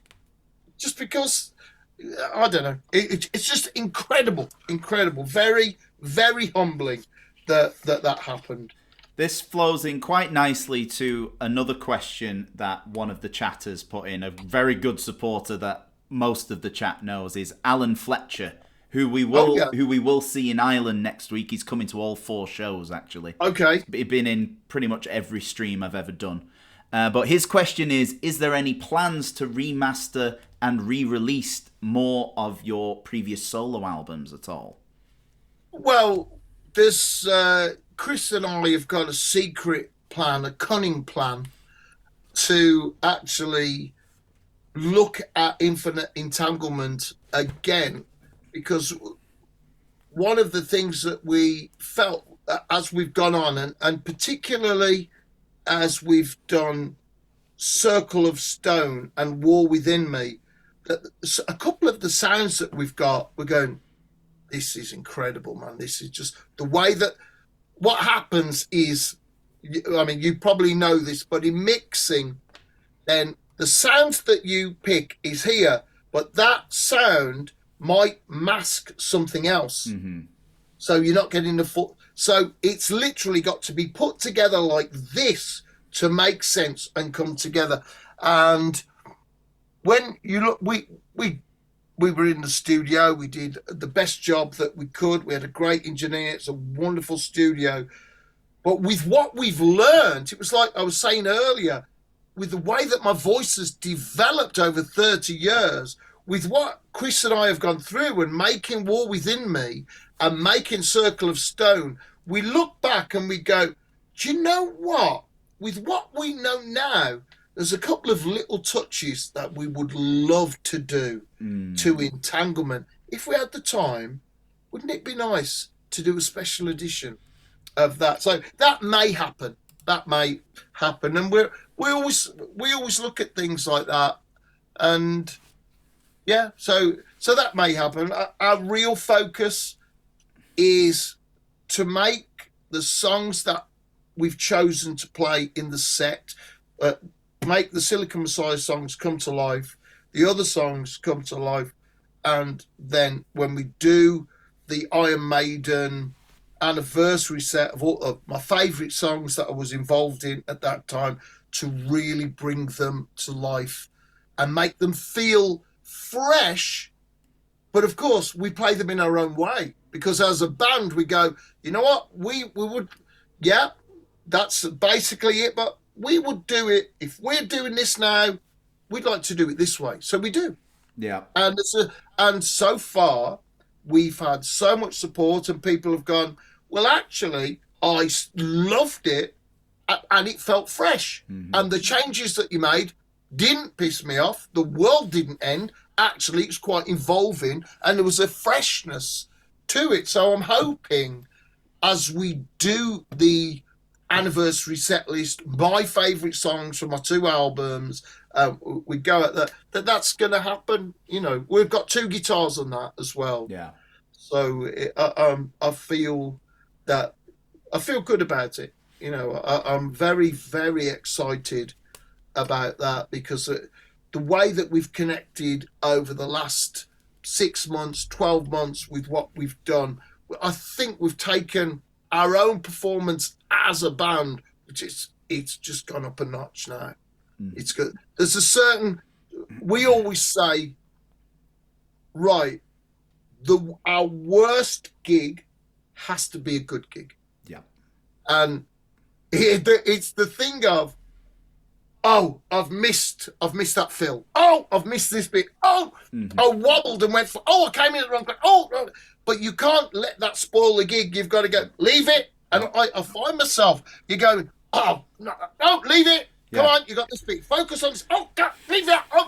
And you get to the end of the gig and you go, oh, man. It's like your concentration has been incredibly huge and you feel like you've been basically falling off a tightrope the whole gig and you've stumbled your way to the end. And you meet someone and I go, oh, it's one of the best gigs I've ever seen. Yeah. Oh, what? What? It was agony for me. It was agony. I was like, oh, no. I don't know where I am. Oh, man. Yeah. So, but that's it. That's a level of concentration. I think we set the standard there. We're right up there. It's like, no, that's it. It's not just that it's right. Right. It's where you begin. It's not just, we get it right and we get it in tune and in time. That's the minimum. It's like from there, we get it in tune, in time, and right. And after that, then we have to put it to people. We have to involve people and go, look, this is what we're telling you. There's an evil virus threatening mankind. That's it. Stare at the sun.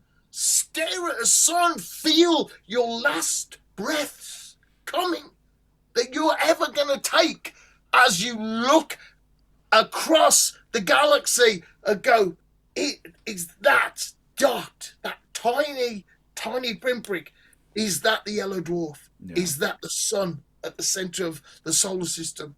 And all of that. That's it. And I think because we all think like that, and we all treat the gig. Nobody goes, oh, it's another gig. Oh, we're in, somewhere. It's like, no, every gig's important. Every fan's important. Every listener's important.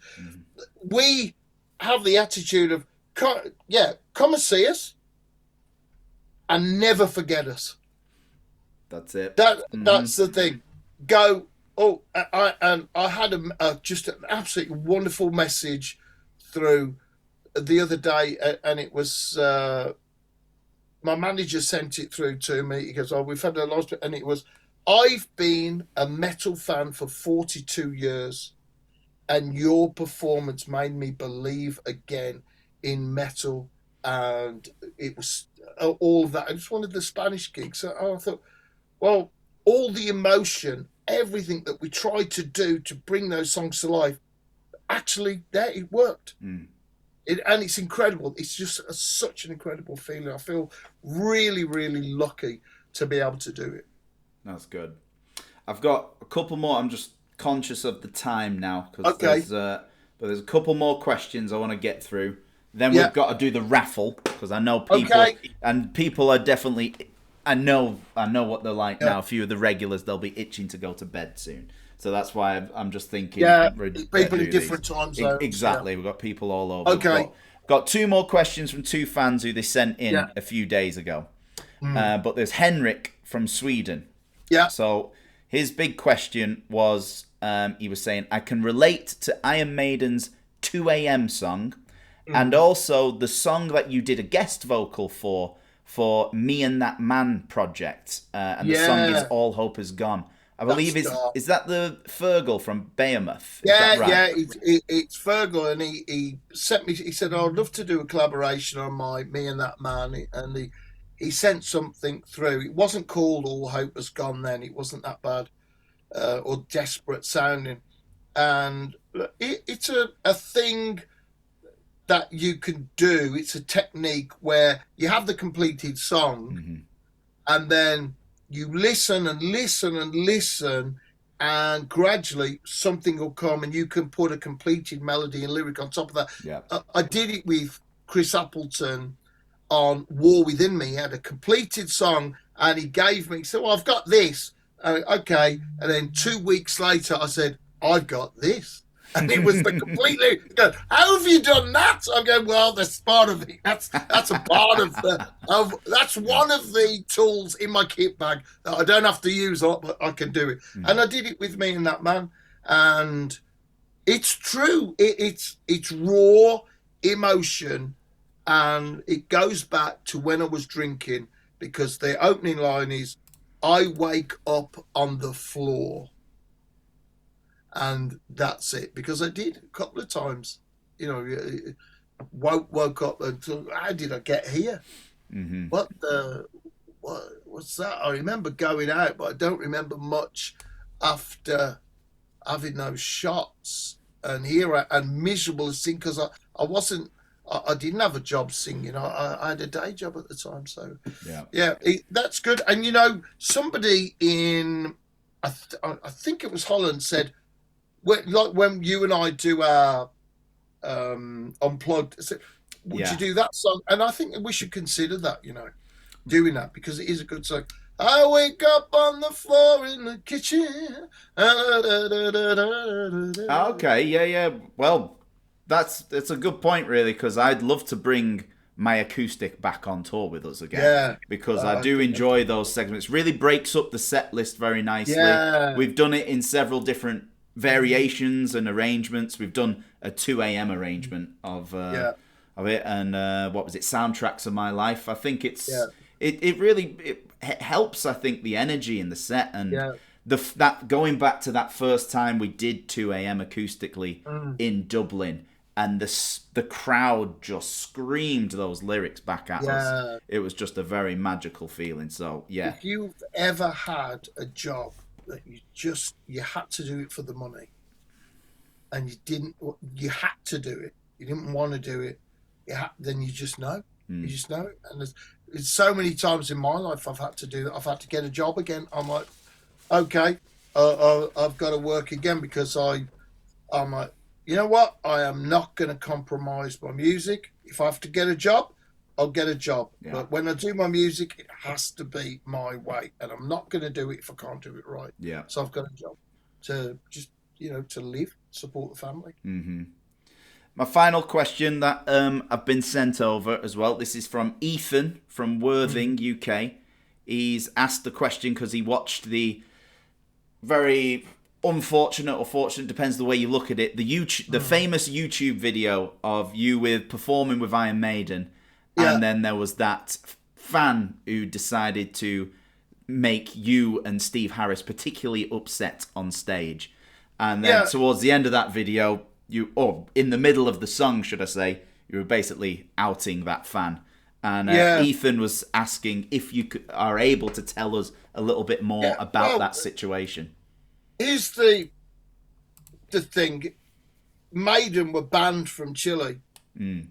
So everybody else had been there. Bon Jovi, Metallica, Sabbath, every big band had been there. But Maiden, over 20 years, had been banned because of the song Number of the Beast and the cover of the album. And they were banned by the Catholic Church in Chile. So I'm there, and it's the first time in Chile. I think it was about 20,000 people, something like that, in the theatre that we were playing. And when those lights went down, you hear that one there. We looked at each other. All the hairs went up on the back of the neck. Yeah. It was incredible. It was obvious some people had been waiting those 20 years to see their favourite band. Mm-hmm. So we go on, and I think Trooper's about 3 or 4 in, and I'm looking over, and I thought, Dave's, what's wrong with Dave? He's just stuck at the back by his arm. Yannick's not crossing over the stage. And I go over towards Dave's side, and there's 6, it looks like about 6 people spitting. And what goes through my head is, those people, as well as spitting, is absolutely disgusting, should not be tolerated anyway. But those people are spoiling this gig for 20,000 people. 6 people think they're more important than all of these other fans who would give their right arm to be right down the front there. And it's, I don't know, it's absolutely, in our culture, it's completely disrespectful. It's one of the worst things you could do is spit in someone's face. And of course, they've got total anonymity. They're just part of a crowd. Yep. So, yeah. And I'm going, hang on. So with all the diseases that you can get, with, of everything that it could do with spitting, and I thought, this is just not right. And I thought, all of these fans, and we were at the hotel, and we had a line that went all the way around the hotel. When was it? It was just incredible. We had a motorcycle escort to the gig. It was a big deal, man. Yeah. And the equivalent of the BBC were there with 8 cameras filming the gig without permission, but the Chilean police have got guns, so we weren't really saying a lot about it. Yeah. And that clip, it's a short clip, but what really happened that came to that part was, I said, I managed to stop the song. I told Steve what was happening. I said, look, you are spoiling this gig for people who've waited 20 years, 20,000 people who are up there who would love to be where you are, and you're insulting us and you're spoiling this gig, so just get out. We get out, you're wrecking this gig for those people. This is not our performance. We're normally down the front, come on, have a go, Yeah. all of that is this, and everybody's got to step back because they're worried about hepatitis and all of this. So you're like, oh no, man. I was so angry because those 6 people were destroying the gig for everybody else who'd been waiting all of this time and looking forward to it and everything. The first time Maiden had ever been to Chile, and that's why I lost my temper. Yeah. I don't condone it. You shouldn't lose your temper. You should stay in control and all of that. But I'm passionate. What else can I do? I'm passionate about it. I want it to be the best that we can possibly do, because that is a moment in your life, and you and I have had those moments where we've seen artists and we've gone, oh, it's incredible, it's moved us, it's changed us. My life changed. At a gig, the whole entire course of my life changed in Birmingham Odeon, watching Ronnie James Dio sing Children of the Sea. The entire course of my life went, little did I know when I heard it, I thought, oh, that's what it went like this. I'm going there now. That's it. Yeah. I'm not going to be a hotel manager. I'm not going to do that. I'm not going to be in this hotel hoovering and cleaning and mopping up sick in 10 years' time. I'm going there. Bang, like that. My whole life changed because of a gig. So with all of that emotion, that's what happened. I'm going to go, and I lost my temper. It's not right to lose your temper, but I lost my temper. I'll fucking kill you. I was ready to get off the stage, go down and have it out with them myself, because I felt not only were they insulting the band, but also they were insulting all those incredible fans that have just been waiting. They weren't doing anything wrong, but their gig was being destroyed by these people. Yeah. So that is, I am a passionate person, you know that, and that's it. So it got me, and that's why I went off and I said the things I did. I'm not proud of it, but that's what happened. I felt I'd been goaded, and I was ready. I was ready to go down there and have a go myself. Yeah. Yeah. So that's why, and that's why it looks, it's a bit out of context, because you don't get where I'm saying you are destroying this gig for 20,000 people. You 6. Yeah. That was it. That's just clickbait culture for you, though, isn't it? But there's something else, if I could just add to all that as well, because I haven't quite been in a situation like that, but you and I have definitely shared over the X amount of years we've worked together of like unauthorized stage invasions or Yes. fights breaking out in the crowd or people getting hurt because of stage divers or a plethora of all of these things. The things that people don't also see is how much it actually affects us. Yeah. And it really puts us on our guard, and we're worried about people. We're worried about people coming up on stage and potentially all they want to do is have some, maybe just come up, have some fun and do a stage dive. But it's the repercussions of those actions that they don't think about, but we do. And then it affects our concert which ultimately affects the fans' experience. Well, Luke, I was in a situation in Sweden, at the gig, the Tattoo Convention, where we've played there together on the last thing that we did. We did X Factor there with Christian, the promoter. And I was on stage with Tom Svensson and Anna Backer, and we had security all round. And then someone, it was about 2 meters tall, a punk-looking guy, waited until the security was just looking the other way, then ran past him onto the stage and jumped off. And as he jumped off, a couple of my fans that were absolutely loving the gig, the woman got kicked in the head, got a concussion, and had to go to hospital. Yeah. So what's that got to do with music? Yeah, absolutely. What has that got to do with anything? Why are you on the stage? We're here to perform. And like you say, then suddenly we had to take the Klansman out of the set. We're not doing the Klansman because every time we do the Klansman, some idiot wants to stage dive, and then someone gets kicked in the head or gets hurt, and that's it. And what gives you the right? Yeah. Suddenly to do that? We're here to listen to music. I'm doing the absolute best I can to find the emotion, to bring this song to life in a way that is special for you tonight. And suddenly someone comes behind me, bangs into me, knocks the mic into my mouth, and I'm like, what the? It's just, I don't think that's a part of music, and people have got hurt. You see fans that because they're loyal fans, have been to 5-6 gigs, or you've seen them at more gigs, and you see them hurt. It's horrible. Yeah, absolutely.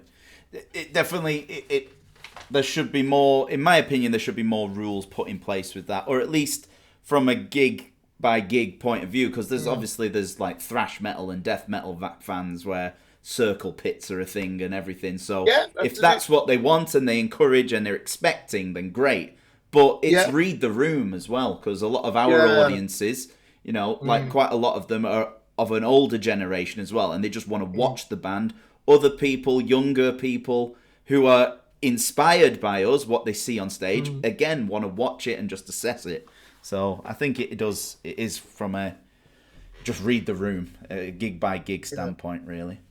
Anyway, right, I've cleared quite a lot of my questions there. Something we definitely need to do is because quite early on we smashed our goal for the raffle, for the big old raffle. Yeah, so it is time for the raffle. So let's go through our prizes, and I'm going to set the raffle up right now.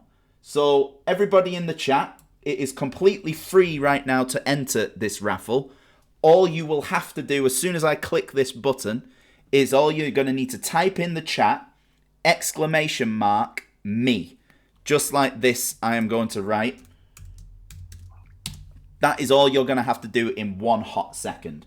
And then you will have a chance to win all sorts of goodies, a Silica Messiah t-shirt, a bunch of picture cards, Blaze Bayley Absolver guitar picks, patches, and then a couple of prizes from the mystery box, okay? So we're going to get that set up right now, and then you've got a chance to win all that. So let me just get it.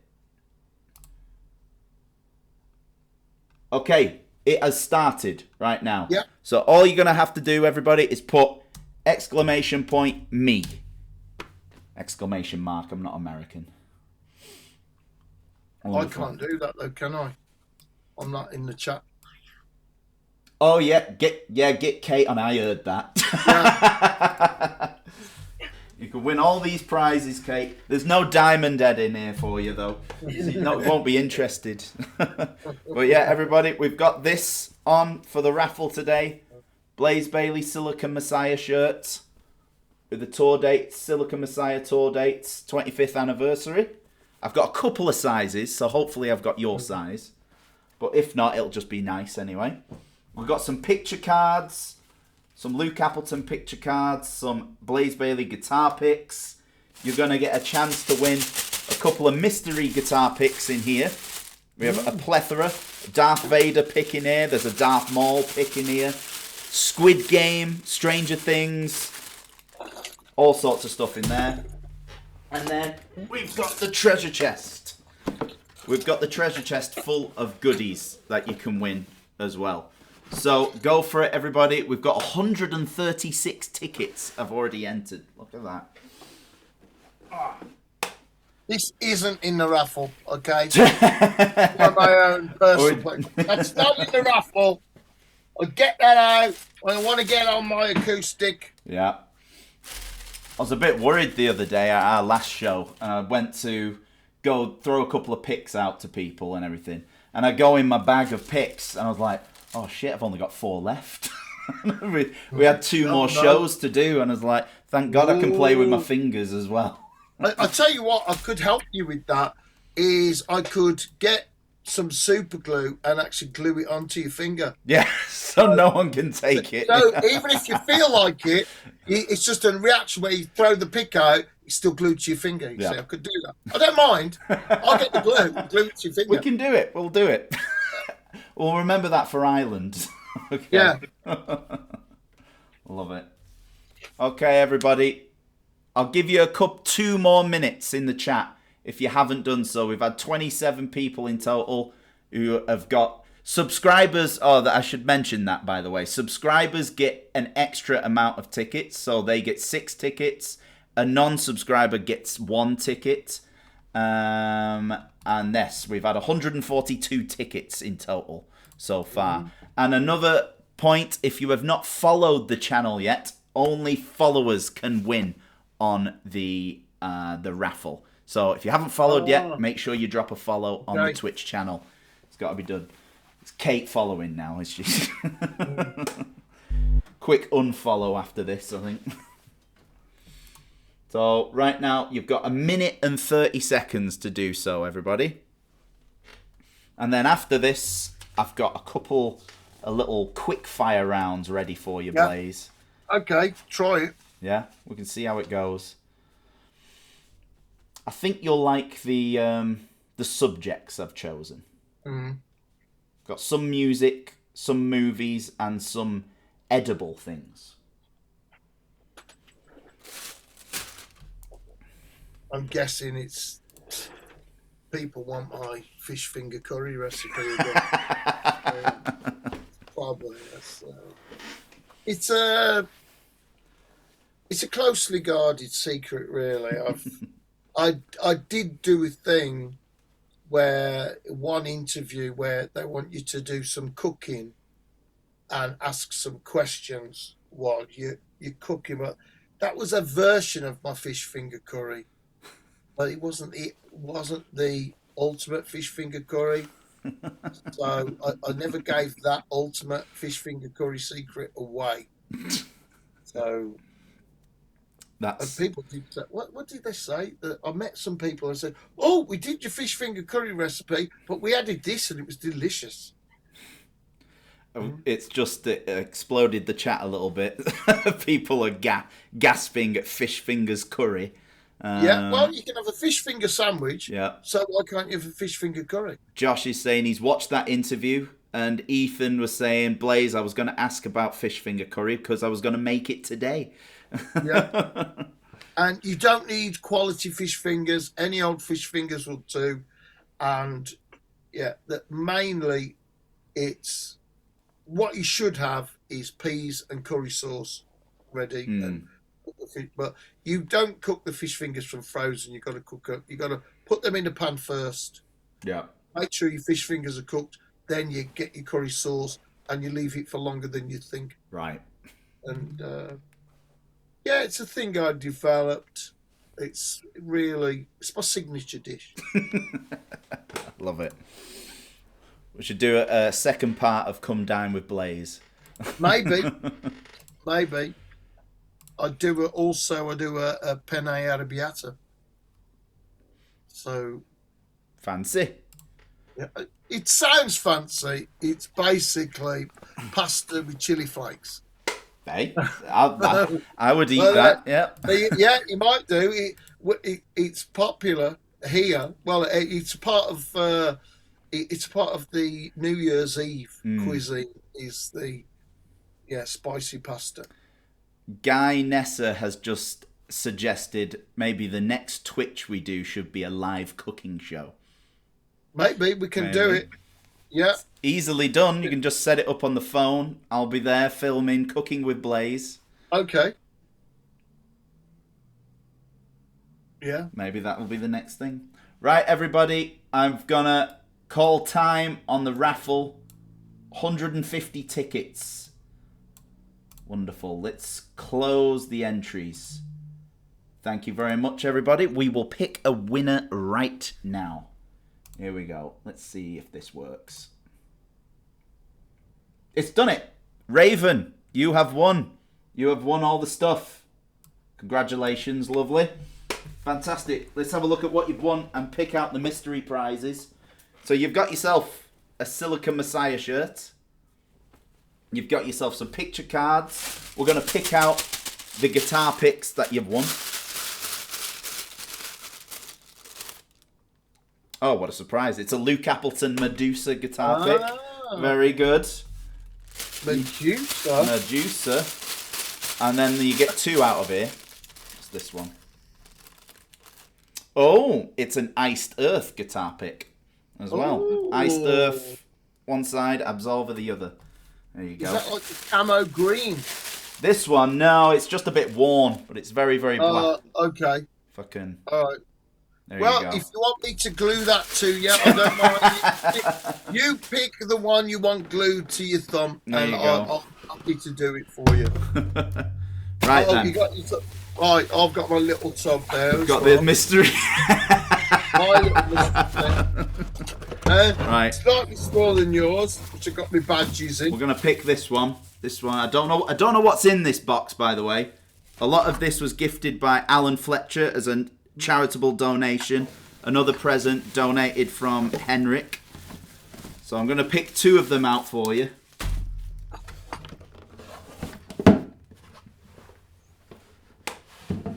Here we go. Let's see what you've won. Oh, how very fitting. You've won Iron Maiden Killers. Oh, how lovely. Iron Maiden, A Matter of Life and Death. Yeah, two of the best albums, I think, there. Yes, I agree. I think A Matter of Life and Death's a very underrated one. What have we got here? Ooh. Alice Cooper. Alice Cooper DVD. Ooh. Okay. And another Alice Cooper DVD. So there you go. Right. Maiden set and an Alice Cooper set. There you go, Raven. After this stream, I'll message you on Twitch or maybe you message me, either or. We'll get in contact, I'll get an address, and we'll get that sent out to you. But there you go. Happy days. Right then. Get all them stuff together. So, this next part, everybody, most of you may have seen on Absolver's Facebook and Instagram recently, we've started this new little trend, if you will, or hopped on the trend of doing these kind of quick fire round games where we choose a topic of conversation, and for example singers, and we put two singers next to each other, and the person who's playing the game chooses which singer they personally prefer, and until we reach the end. And the singers are completely chosen by me, and we're going to do this with Blaze right now. Blaze does not know who I have chosen. And I've got 3 rounds. I've got a singers edition, I've got a movie edition, and I've also got your favourite type of potato edition as well. So those are your topics for this evening. And again, Blaze does not know any of them, which I have chosen. So it's going to be a completely blind rank here of what we're going to do. Does that sound good, Blaze? No. No. Just reminded me, by saying potato, just reminded me that I put some potatoes, little baby potatoes, in the microwave that I was going to have for my lunch, but something happened. And it's like, what? That's hours and hours ago now. I don't know if they're even going to be edible. No. So this game is already not going well for me because I'm already thinking of potatoes in the microwave that I may have overcooked. We'll save that round till last then, shall we? Okay then. All right. Right, we're going to start off with Singers Edition, everybody. Singers Edition. So, are you ready? All right then. Here we go. So your first two choices are Michael Kiske or James Hetfield. James Hetfield. Wonderful. James Hetfield or Freddie Mercury. Oh, that's not a choice. Huh? You got the greatest frontman in the world and one of the most distinctive voices in the world up against each other, and they've done some of the same songs. Hetfield's covered a couple of Kiss songs with Metallica as well. That's not fair at all. Not Kiss songs, Queen. That's what I mean, Queen. Freddie Mercury. I mean Queen. But you got me so confused because it's impossible. That's like cutting a baby in half. Yeah. You know. So, you can't do that. All right, Freddie Mercury. Freddie Mercury, right. Freddie Mercury or Steve Perry. James Hetfield. James.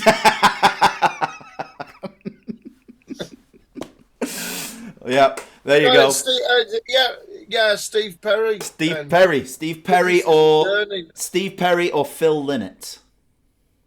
Still Steve Perry. I love Phil Lynott. I love it. It's old thing from the singing. Phil Lynott for me, he's a rock and a heavy rock singer. He's got a wonderful tone in his voice. Yeah, and he's one of those singers like Bon Scott for me, where when he's singing on some songs, it's just like a conversation. Yeah, I love that. But I'm sticking with the other Steve one. Perry. Okay, Steve Perry or Ian Gillan. That's another impossible one. I don't like this game. It's a tough one. It's a tough job. You've got the Gillan scream, famous for, but then as it goes way back. As I started getting into music a bit more and started hearing Ian Gillan's solo albums and Mr. Universe in particular and Street Fighting Man, then I'm like, there's something much more to it. So, I mean, that's fair. I'll go Ian Gillan. Ian Gillan or Mick Jagger? Oh, Ian Gillan. I can't. I've got respect for Mick Jagger and the Stones and everything they've achieved. Mm-hmm. But for me, don't like the singer, don't like the band. Yeah, that's fair enough. I respect what Mick Jagger has done, everything he's done. It's not a voice that appeals to me. Mm-hmm. No, that's fair enough. So we've got Ian Gillan or Steven Tyler. Ian Gillan. Steven Tyler, wonderful. He's done some great lyrics, some great melodies and everything. But for me, Ian Gillan, the texture of his voice, and not just the screams, but, Ian Gillan did an album with Black Sabbath, and there's a song on the album called Disturbing the Priest, which is genuinely disturbing, the way that he's done it. And here's the thing, we were talking earlier about writing War Within Me, where Chris Appleton gave me a complete song with drums, solo, instrumental bits, complete, no lyrics or melody on it. And right, there you go. Well, that's the way Ian Gillan has worked with Deep Purple for many years. That the band finished the album and then they go, here you go, do your lyrics and melody on that. Yeah. Which is a different way to do things. So yeah, I got to go. Sticking with Gillan. I got to, yeah. So we're on Ian Gillan or Jeff Tate. Ian Gillan. Ian Yeah, Gillan. I love what Jeff Tate did with Operation Mindcrime. Just a beautiful album. I've toured with Jeff Tate. He's a lovely bloke. But I think for me, it's the guts of it. Whereas Jeff Tate is a wonderful singer. He can do all kinds of wonderful things. But for me, Ian Gillan, there's a certain thing about him and his attitude, everything is a little bit dangerous. Yeah. It's a little bit dangerous. And I remember, and I hope I'm not going to get sued for this, Yannick Gers saying to me once, because he played with, he was on the Ian Gillan album. Okay. Ian Gillan. And he was saying that one night, Gillan wanted to get one on, and they were drinking pints of whiskey. He's like, Ian Gillan said, "Oh, I'll have a whiskey." And he goes to the bar, "No, a pint." Insanity. Just brings out a little cup and it's like, no, that's not what I've ordered. And he's just going to that, "No, a pint." I think that's the way I remember the story. Jesus. Anyway, I hope I'm not upsetting anybody saying, but it is funny. It is funny. And he walked away from the bar. Yeah. So the next one is Ian Gillan, Bruce Dickinson. Bruce Dickinson, I would say, on that one, because I've been friends with Bruce for years, and it goes back. Bruce came to see us in Wolfsbane. We were both in New York at that time, and he was doing concrete foundations for him, something like that. It was a special guest, and he saw Wolfsbane, and he came over, he bought us a drink and got chatting. And when I started again with Man Who Would Not Die, he had a radio station on. He had a radio program on BBC. Yes, I remember that. Show. He played a song. He supported me when I needed to do a video. He's got a big aircraft training center, and he let me at no cost whatsoever. He set up so I could use one of the aircraft training things. Yeah. To do a video. So I've got to say that he's done me so many favors, and he's a great writer, and some of the things he's done in vocals of rock, that he's one of those people that you can go, this is heavy metal. Yeah. Brilliant. Bruce Dickinson advances. We've got 6 more singers left, and knowing your style and knowing who you like, it doesn't get much easier, in my opinion. So here we go. So it's Bruce Dickinson versus Bon Scott. Oh, what? Yeah. Oh, you can't do that. I don't want to be friends no more. Yeah, that's it. I thought you and I were friends, not just colleagues. I really thought we had a friendship. That's over now. I've got to choose. Am I going to have to stay in this band? I've got to make that choice. Yeah. I can't not choose Bon Scott. I can't. No, okay. No, that's fine. I can't not, because he has been such an influence. Whereas I love Bruce, what he's done and everything, but his vocal style hasn't really influenced me. I've admired his vocal style, but it hasn't influenced. But Bon Scott is a massive influence. Yeah. Going back, I didn't get into AC/DC for ages. I just couldn't quite understand it. Really, it didn't appeal to it. And then there was a couple of songs of Bon Scott that, like "Can I Sit Next to You, Babe," and things like this, where you could really hear him talking. And all that, and it's like, what? Yeah. And that thing where he turns the song into a story and a conversation that really affected me and my style. That you can hear his pronunciation. You hardly miss a lyric. Once you know him, you hardly miss a lyric, and it's just his phrasing as well. Can I sit next to you, girl? Yeah. Can I sit? And I'm going in to Sin City. I'm gonna win. Roll the days. It's That's it. That's without all the ones that touch too much and everything else. Yeah. So it has to be Bon Scott. It's just incredible. A huge, huge loss. Yeah. To not just to rock and metal, but a huge loss to music. What it's just, he was supposed to be on Back in Black. Some of those songs are written. Yeah. Well, okay. If that was upsetting, I'm really sorry. Bon Scott, Lemmy. Well, Lemmy, I was on stage with Lemmy, and sang a song with him, and I remember meeting Lemmy, and the first time I saw Lemmy, he had a towel on his head. It was backstage at Brixton Academy. I said, hello. He goes, hello. I'm like, bloody hell, it's Lemmy. He's got a towel on his head. He just come out of the shower. You know what I mean? So why wouldn't he have a towel on his head? I'll stay with Bon Scott if we're talking about singers. Yep, no worries. Lemmy's attitude, I think possibly if Eat the Rich had got a bit higher, I really wonder if Motorhead and Lemmy would have been banned completely, because you listen to that song a few times and you really do start thinking about the Billionaires. Yeah. Or I do, anyway. Yeah. So you've advanced with Bon Scott. Yeah, stayed with Bon. Bon Scott, Ronnie James Dio. Oh, you can't do that! You can't. You're sacked. I did. Hey, you could have stick with Ian Gillan and Ronnie James Dio. No. Hello, you're not a bass player. Cut babies in half. Hello, yeah. Is that metalbassplayer.com? I need a new bass player. You can't do that. It's impossible.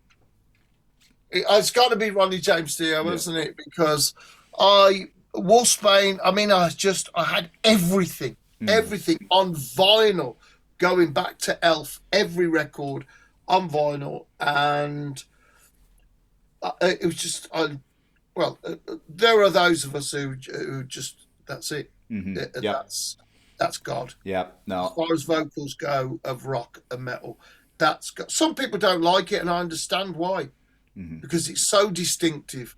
It's just like strong black coffee. It's not for everyone. But those of us that do like it, we don't just like it, we love him. Yeah. And I met him, Wolfsbane were in Sound City Studios in Los Angeles. Across from the studio, there's a rehearsal room. We were rehearsing there and went over to the main studio to make some coffee. Out walks Ronnie James Dio into the foyer. He goes, oh, you making some coffee? And I'm like, yeah. I didn't say, oh, I'm not worthy. I'm like, yeah. I'll have a cup of that if it's okay. All that, and anyway, take mine quick. I'm making a pot of coffee. And I'm like, I'm making coffee for God. No. And anyway, it started. I tried not to let on that I knew every single record he'd done, and I started asking him, when you did that Elf album, where did you record that? And this is the story. He goes, you know what we did, man? We pull up to the gig, we do the sound check. This is in Elf. They're all short, they're all diminutive. That's the whole band. That's why they called themselves Elf. Yeah. And we do the sound check, and the owner will go, man, that's too loud. You can't be that loud. And I go, you know what? And we're not doing this gig. And we put the gear back in the van, and we just go to the next gig, man. And I'm like, what? And he was already my hero. And I'm like, what? God, he's even bigger. He's even more God than God was back then.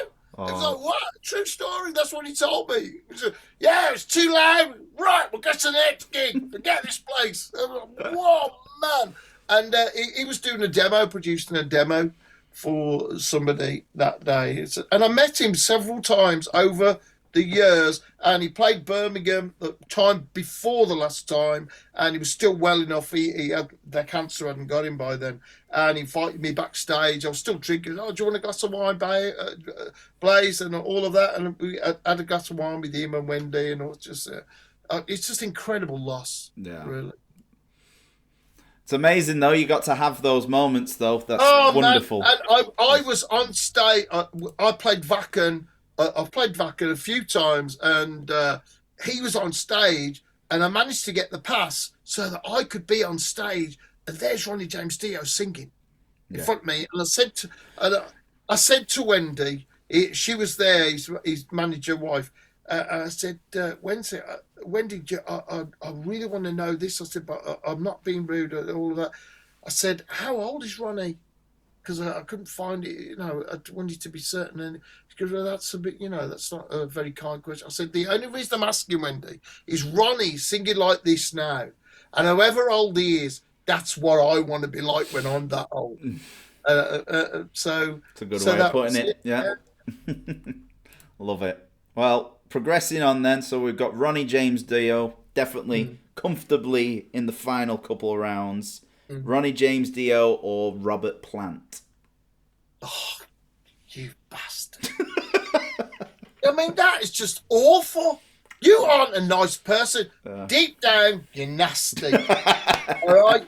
Because only the nastiest person would try and make you choose between Ronnie James and Robert Plant. They're opposites are worlds apart. Yeah. It's like Jupiter and Mars. Two worlds collide, though, so it's just yeah, and they smashed me to victory. Ah! Oh man, you're talking about one of the absolute greatest, one of the innovators who invented a lot of what people consider to be rock vocals. Unrestricted, just incredible. And from this region, from this area, somebody that just that goes, okay, the biggest band in the world ever at that time. Yeah. There they are. And he come from around here. So I'll have to go Planty. Oh, okay. Right. Robert Plant or Paul Rodgers? Oh, easily Robert Plant. Paul Rodgers, great voice. I love Free Bad Company, and I learnt a lot of those songs as well to enjoy singing and feel singing those. And I used to listen to those albums when I was working in a hotel on the night shift, and they consoled me a lot of the time. But Planty, he's not just a Viking god. He's not just singing from Valhalla. He's also a sex god. Yeah. As well, because he was the sexiest man on the planet at the time before there were proper magazines. Yeah. Mm-hmm. All right. Well, you've come to the final then. Robert Plant is in the final, and he's going up against Ozzy Osbourne. Oh. So I thought it was going to be Dio versus Ozzy then. It's difficult, on my radio show, then I often play something from Ozzy, and, we call him the Prince of Darkness now. But his voice, that first Sabbath album, it's done on 8 tracks, and there's 1 track of vocals for Ozzy. And in the spaces where Ozzy's not singing, there are other bits of music. That's what they used to do when they were limited on tracks. So he'd have to mix it and put it up like that. And he'd learnt everything, and it was basically what they did live. And they did it in, I think that first Sabbath album was on 8 tracks and done in 5 days, something like that. And it's so raw. You can hear, not in a bad way, but so raw, so untreated, you can hear it really is, to me, a feeling that you can feel the person. Mm-hmm. You can absolutely feel the person there. So in that way, because that's the style that I have followed, is to hear the person, to put the emotion over that. A lot of those early Sabbath albums where maybe he's pushing at the top of his range, and then you come to Diary of a Madman. Diary of a Madman, walk the line again today. Now just situation. It can only be him. It could only be him. So it's got to be Ozzy. Ozzy's final decision.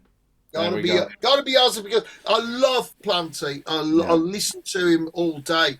But Ozzy, he's another one from that era that's having a conversation. Of course, and somebody who hasn't come up on this is Dave Lee Roth. There's loads that we could be here all day. Oh, yeah. I think I picked 15 or something. Yeah, but it's on my style. But yeah, I thought there was a few hard ones in there, so definitely for your taste in music. But yeah, we've landed on Ozzy, the final one. But yeah, and I was very lucky to be at the final concert as well. I mean, I'm still paying for it. But man, it was sad, but also he still got it. He still had it. Yeah. That's it. He still had it. It was still there. He was Ozzy. Yeah. Because I never saw him back in the day.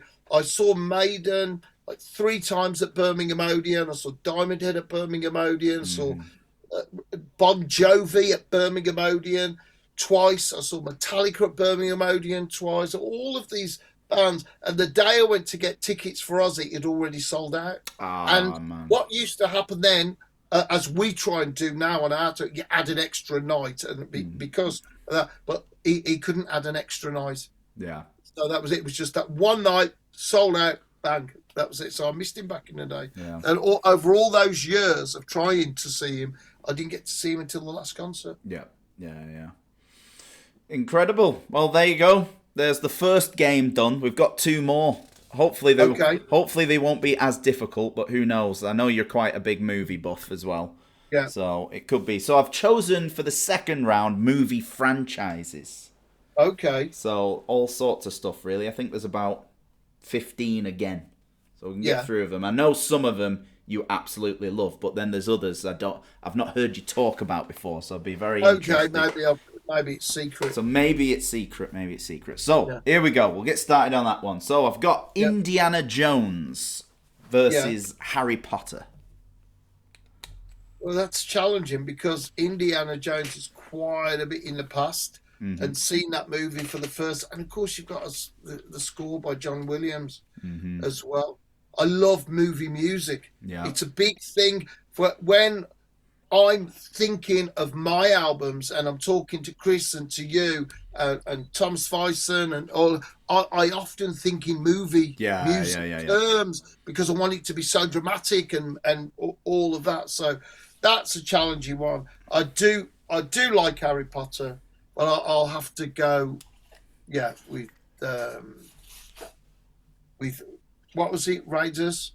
Indiana Jones, just the whole franchise. I'll have to go the franchise. I'll have to go with Indiana Jones. Will Kate still be all right with you after that choice? I don't know. I don't know. We'll I think the floating candles.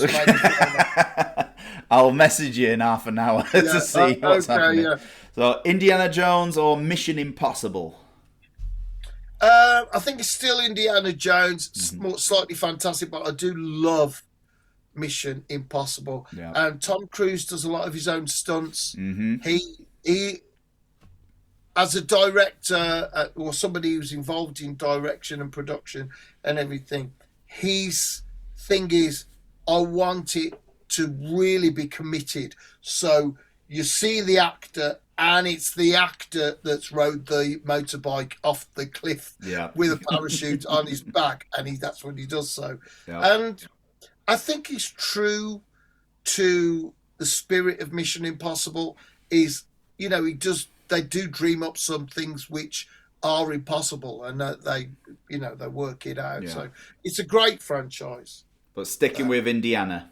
But Indiana, because the fantasy of it and things set in the Second World War, I do have a soft spot for, because there was so much technical innovation, and also the thing that in Indiana Jones you've got the occult, and that side of it with Raiders of the Lost Ark, and so the occult mystery, and I love all that side of it. So which of course you've got everything's technical and scientific in Mission Impossible. Yeah, no, that's fair enough. So Indiana Jones progresses. Indiana Jones versus Lord of the Rings. Challenging because going back, The Hobbit at school, that was such an important book. But I've got to go Indiana Jones. I love what Peter Jackson has done, and the way that he's used CGI is the best possible way, because I watch those films and I never think of these massive hordes as CGI. Yeah. I think, I've got that suspension of disbelief. I'm looking at massive hordes of ugly orcs. Yeah. So I love what he does in his whole style of Derek. But I know I'll stick with Indiana. Yeah, I'll stick with that. Indiana, Back to the Future. Back to the Future, gotta be.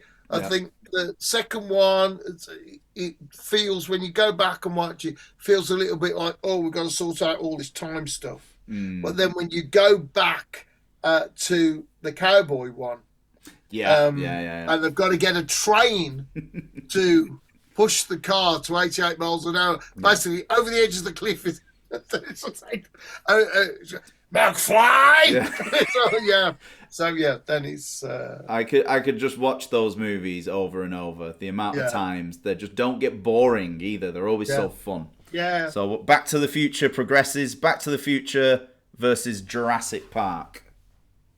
Oh, that's a tough one. Jurassic Park, I'll say, because I love dinosaurs. Yeah. And here's the thing. I could go back to the real dinosaurs in Back to the Future.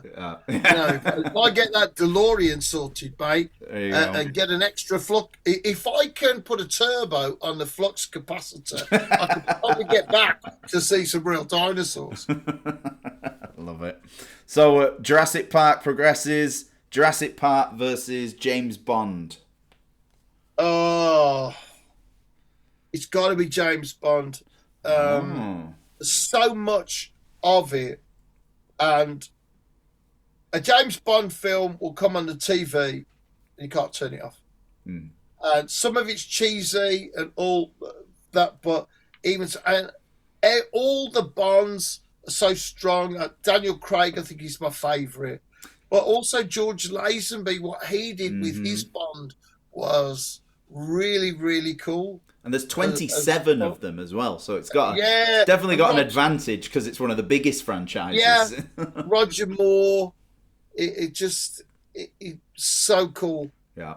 So it's got to be, because you could actually, being a nerdy geek, you could have that Alan Partridge Bond session, couldn't you? Yeah.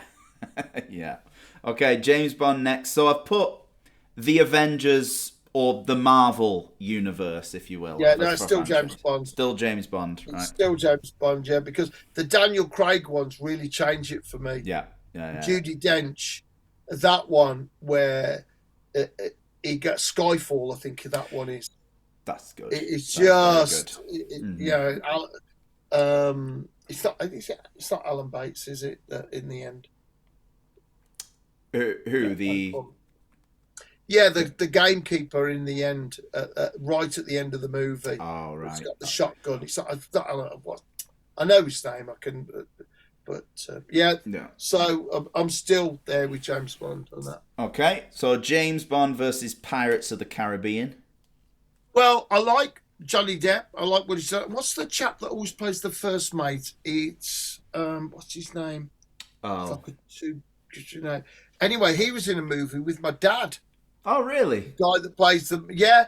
that was directed by Mark Locke, who is from Tamworth. Fantastic. Yeah, that's good. So Kevin McNally, that's Kevin the McNally. name of the guy. And he came to the film premiere. My dad had a part in this film, so it was really, really cool. So, but I'm not going with Pirates of the Caribbean, but much as I think it's fun. Okay, James Bond or Star Trek? Oh, that's a difficult one. I think I'll go Star Trek. Star Trek. Because you go into the modern era. I love the way that it's gone back to a young James T. Kirk. Yeah. And you've got the young characters and all of that. So cool. I really like that. And I love that the fact that they've twisted it, that Spock and Uhura are involved. Yeah. So that's a really nice little touch. That little human part of Spock is really there. And if we take it in the timeline of the series and everything, that if Spock and Uhura were ever involved, that's been put down. Yeah. Okay, cool. Star Trek progresses then. So I've only got 4 more left after this. So I've got Star Trek or Rocky. Oh, I think I'll stay with Star Trek, but that first Rocky film and the whole way, sometimes the stories of how films are made are amazing. They should never have been made because it was literally impossible. And Sylvester Stallone sold his dog. Yeah. While he was writing the script. And there's also a movie called I can't remember. It's the Bayonne Bleeder. Is what it's based on. And there's a film about his life and how he gets involved and how the story. Sylvester Stallone met him and did the whole story about him, which is very, very cool. But I'll stay. It's the first and second one where he's with Adrian. When he gets to Afghanistan, I'm just going, no. Rocky never went to Afghanistan, didn't he? But it's good because it's overcoming adversity and also it's overcoming yourself. It's getting control of yourself. That's what's great about Rocky. And I nicked a couple of words from that for one of our songs. I won't say which one, but life will hit you. Definitely. Yeah. And it's keep moving forward. And in the disasters in my life, it's the not thinking about it. It's not giving yourself a choice. You don't give yourself the choice to stay down. That's not a choice. It's you have to get up. You don't give yourself that choice. And I've been faced with that where I wanted to just go, no, that's it. I've had enough of everything. And it's like you don't give yourself that choice. And that's one of the good things about Rocky. But I didn't see the last one. Where it's Creed, I think it's called. Yeah, they've got a trilogy of Creed movies. I've not seen that. No, I've heard it's good, but yeah, it's on the to watch list. So Star Trek still progresses though. Yeah. Yep. Star Trek. I'm glad that's actually progressed because it's Star Trek or Star Wars. Oh, That's the golden question there. It is, and this is a question that often comes up in interviews, in little things. It goes, Trek or Wars? Yeah. And they expect you to choose like that. Where you go, if you go to original series Star Trek and you look at it and what they were doing in the context of the time and the acting that they had, it was so serious and in advance. So where now I feel, but I didn't. The first Star Trek movie, I couldn't give much. It's the later Star Trek movies that I really enjoy, though. And you think about the first Star Wars. I could never be replaced that as a kid in the cinema. So you know, that original trilogy. Yeah, it's a real. But now Star Wars has got all the like Mandalorian, all the offshoots. And I love those. I love them. So I'm going to switch now. I'm going to say Star Wars because it's about the whole series, isn't it? Yeah, about the whole the whole thing, because you could lump about the it. franchise. Yeah. So I'll have to go Star Wars now because I love all the new stuff, the new Star Wars. Yes. Well, there you go. That was the final one as well. So Star Wars has won it. All right. There you go. Very good. That's so cruel. It was... absolutely one of the cruelest things you've ever done. Well, it's time for the potato round now. Yeah, so it's only. You asked me to cut Ronnie James Dio in half. Yeah, this is where it's Ronnie James Dio versus Star Wars versus roast potatoes or something, isn't it? So, right, final round. Favorite type of potato. So we've got. I'd say it's German and it's Bratkartoffel. It's fried. It's sliced fried potato with bacon. Okay. And they put it in a big pan and I'll quickly add that to my list now. Yeah, that's my Is that favorite? Has that saved it? Has that saved the list? Yeah. Well, we've got crisps or hash browns. Crisps or mashed potato. It's got to be mashed potato because I'll tell you what I do now is I'll always keep a tub of smash so I can do myself a little bit of mashed potato. I can't have a lot because of my sadly I'm diabetic now, but I can have a little bit. So it's got to be. It'll be mash. Okay, mashed potato or curly fries. That's challenging. Curly fries, you got more surface area, a lot more crunch. No. You still get the softness, but I think there's a versatility with mashed potatoes. Yep. Okay. So I'll stick with that. Mashed potato or tater tots. Tater tots, crunchy, potatoey, got the soft bit in the middle. I'll stay with mashed potato though. Mashed potato. If you put that, you melt a bit of cheese on top of mashed potato. So tater tots it's very difficult though. I'd say it's like a. And as well, like with pretty much all potatoes, it depends how you cook them as well, because you can get them where they're cooked to perfection, and then other times a soggy mess or something. Yeah. So mashed potato to just your favourite version of a French fry. Well, I like the home fries, really thick cut, or I like crinkle cut chips. Okay. Done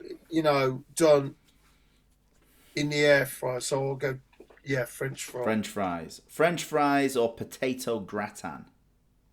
I'll go potato gratin because I love that whole thing of the grated. It is potato. When you get it right, it's such a nice texture to it, and not a lot of chewing. Potato gratin or potato salad. No, gratin. I don't like cold potatoes. Yeah, potato gratin or potato croquettes. Croquettes. Yeah, I'll go for croquette. I'll make the jump to croquettes. Oh, okay. Because I'll tell you why. It's because they stay hot longer. So because they're in the breadcrumbs and the fried, they go very hot, and they'll stay hot longer. And I'm such a slow eater. Yeah. I start on that potato gratin. It'll be ice cold by the time I get to the end of it. There's a small chance that potato croquettes will be warm by the time I get to the end of it. Yeah. Potato croquettes or waffle fries. Oh, that's a challenge because you get into those waffle fries. There's all that surface area with the little bits that if you were to have that with a bit of fish finger curry, go well. I'll change to waffle fries. Waffle fries, okay. And you can do them in a toaster. That's what's so dangerous. That is really a satanic option. Because that is one of the things where the devil sees you on a diet and the devil will go, I know how to get them. Waffle fries. Yeah. Yeah, put waffle fries on offer in the supermarket this week. You go past, you go, oh, £1 for 2 packs. Can't pass that You up. can't. Love it. Right, so which one did we say? Waffle fries. Waffle fries or sweet potato fries? Waffle fries, I'm not a fan. I know sweet potatoes supposed to be healthier and everything. I've never developed a sophisticated taste that would encompass sweet potatoes. No. I've always gone, that don't taste like a proper spud to me. Why is it incorporated? Why? If it's called something else, I may have dabbled, but I just can't. I can't find it within myself to go sweet potato. Sweet and potato don't go together for me. No, that's fair enough. Fair enough. So, waffle fries or roast potatoes? Got to be roast potatoes. Right. You got to do the parboiling, or there's some great roast potatoes now in Iceland. I bought a bag of frozen roast potatoes from Iceland for our Christmas dinner. Oh, screaming for, yeah, it's so challenging to do a roast potato that's fluffy on the inside, crispy on the outside. Yeah. It's like, forget all this, Bake Off and Master Chef. It should just be baked potato. It should just be roast potato, chef. That should be the challenge. And it's can you do a decent roast potato? such a British standard as well for a nice Sunday roast and that roast potato. That's I'll tell you what I don't like though: a large roast potato. It's got to be. I don't like if they're getting too big. yeah, no, small and fluffy. I like plenty of small roast potatoes because I like the crunchy edges. Yeah, no, I'll agree with that. A large roast potato is just a risk for an uncooked roast potato, and it's just very, very hard and just not very nice. So yeah. So roast potato or chunky chippy chips? Yeah, roast potatoes. I mean, we're on a thing. I think we've got it really. There's only one left on my list for now, so it's roast potatoes or a baked potato. Well, the thing I do enjoy baked potato, and I do eat the skin, and it's a healthy alternative. But one of the things about baked potatoes is it can get you in trouble. Because a friend of mine was on tour with Saxon. I was on tour with Saxon, and I did a similar thing to this, but with meatballs. When I was on tour with Anthrax in Brisbane. And anyway, my friend goes into the canteen and there he is. It's a bit of a buffet. It's a baked potato. Somebody has a baked potato. A little while later, somebody comes in and goes, "Did somebody have that baked potato?" And my friend's gone, "Yeah, I've had it." He goes, "Well, that was for Biff, the singer from Saxon." They'd been saving that for him. And my friend goes, "Well, I didn't know that. It's just there." And it caused massive controversy. And it was absolutely terrible. So that's one reason. I do like baked potatoes. But if you show me baked potato and a roast potato, I'm always going to go, this caused problems for Saxon. Love it. You would have thought he was the boss of potatoes or something, wouldn't you? Yeah, I thought he had a potato farm. To be honest, I should have to say to him when I see him, have you ever thought about buying a potato farm? Well, that concludes the round, Blaze. So it's roast potatoes for the win. Okay. Now we know.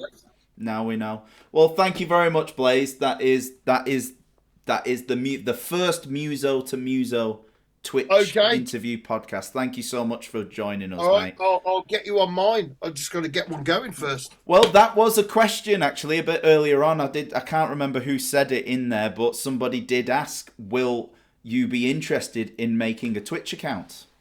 Well, I'm certainly looking at YouTube, and I've got a new phone and a tripod, and I do want to start doing a monthly thing because so much is happening to us this year. to keep people updated as much as anything, because there's so much disinformation and fake news and stuff like that. Yeah. To go, right, this month we've done this, and this has happened to us. Yeah. So I do want to start doing that this year. And we've done a bit more on the socials in Spain, but from Ireland on, I want to try and get every month, right, okay, this has happened to us this month, and like that. But we'll see how it goes, because you think you've got loads of time, and then suddenly the van breaks down. Yeah, and it's just so easily swallowed, and as well because just you've got all this time, but then of course you need to rest, you need to eat, you need to sound check, you need to go to the hotel. All these things just accumulate, and so it's never ending, isn't it? Absolutely never ending. But everyone, thank you so much for joining us tonight. Well, thanks for asking me. Thank you very much for having me. I feel really privileged to be the first guest. Yeah. Because I can't be compared to any of the previous guests. Well, there you go. There's a massive advantage. It's a massive. You've started at the top. You've started at the top. So the next guest comes along and they go, that Blaze Bayley looks like a right idiot compared to this other guest they had. Well, that leads me brilliantly, because I actually have confirmed my next guest, and you know him very well, actually. Because he is one of your guitar players of Blaze Bayley. So he is officially going to be my guest next month, and he has been in the chat today. But my next guest next month will be Tom Atkinson, guitar player of Blaze Bayley and Absolver. He is coming next month, I think it will be the last stream of the month next in February. And after this, I'm going to be posting my February Twitch schedule, which I've got about 6 or 7 streams ready to go for next month. I'll be posting it in my Discord, my Instagram, my Facebook, and all of that. So make sure everybody in the chat, please hit follow, subscribe, donate, gift, keep this channel alive, and let's keep this community growing. So big, massive thank you to everybody in the chat from all over the world. It's been wonderful, wonderful to have you. And I wish you a very, very happy new year, of course. 2026, all's happening. I hope to see you out on the road at one of our shows during the Silica Messiah tour or the Iron Maiden anniversary tour around the UK or Europe. Blaze, anything last you'd like to say to the chat? Thank you so much to everybody for the support. It's just been amazing last year, and this year started. It's been incredible, and I feel incredibly humble that I have so much support all over Europe and the rest of the world. It's been incredible. So thank you for believing.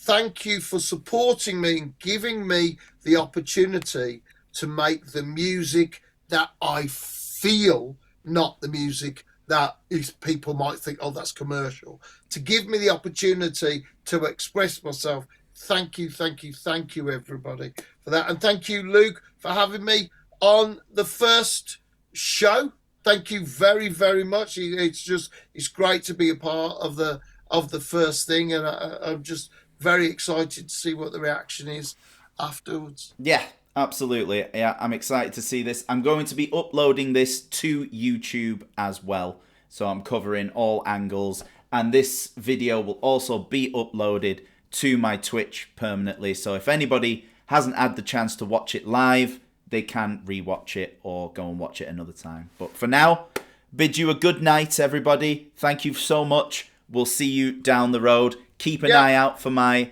Twitch schedule for February coming up. See you soon, everybody. Thank you. Bye. Bye.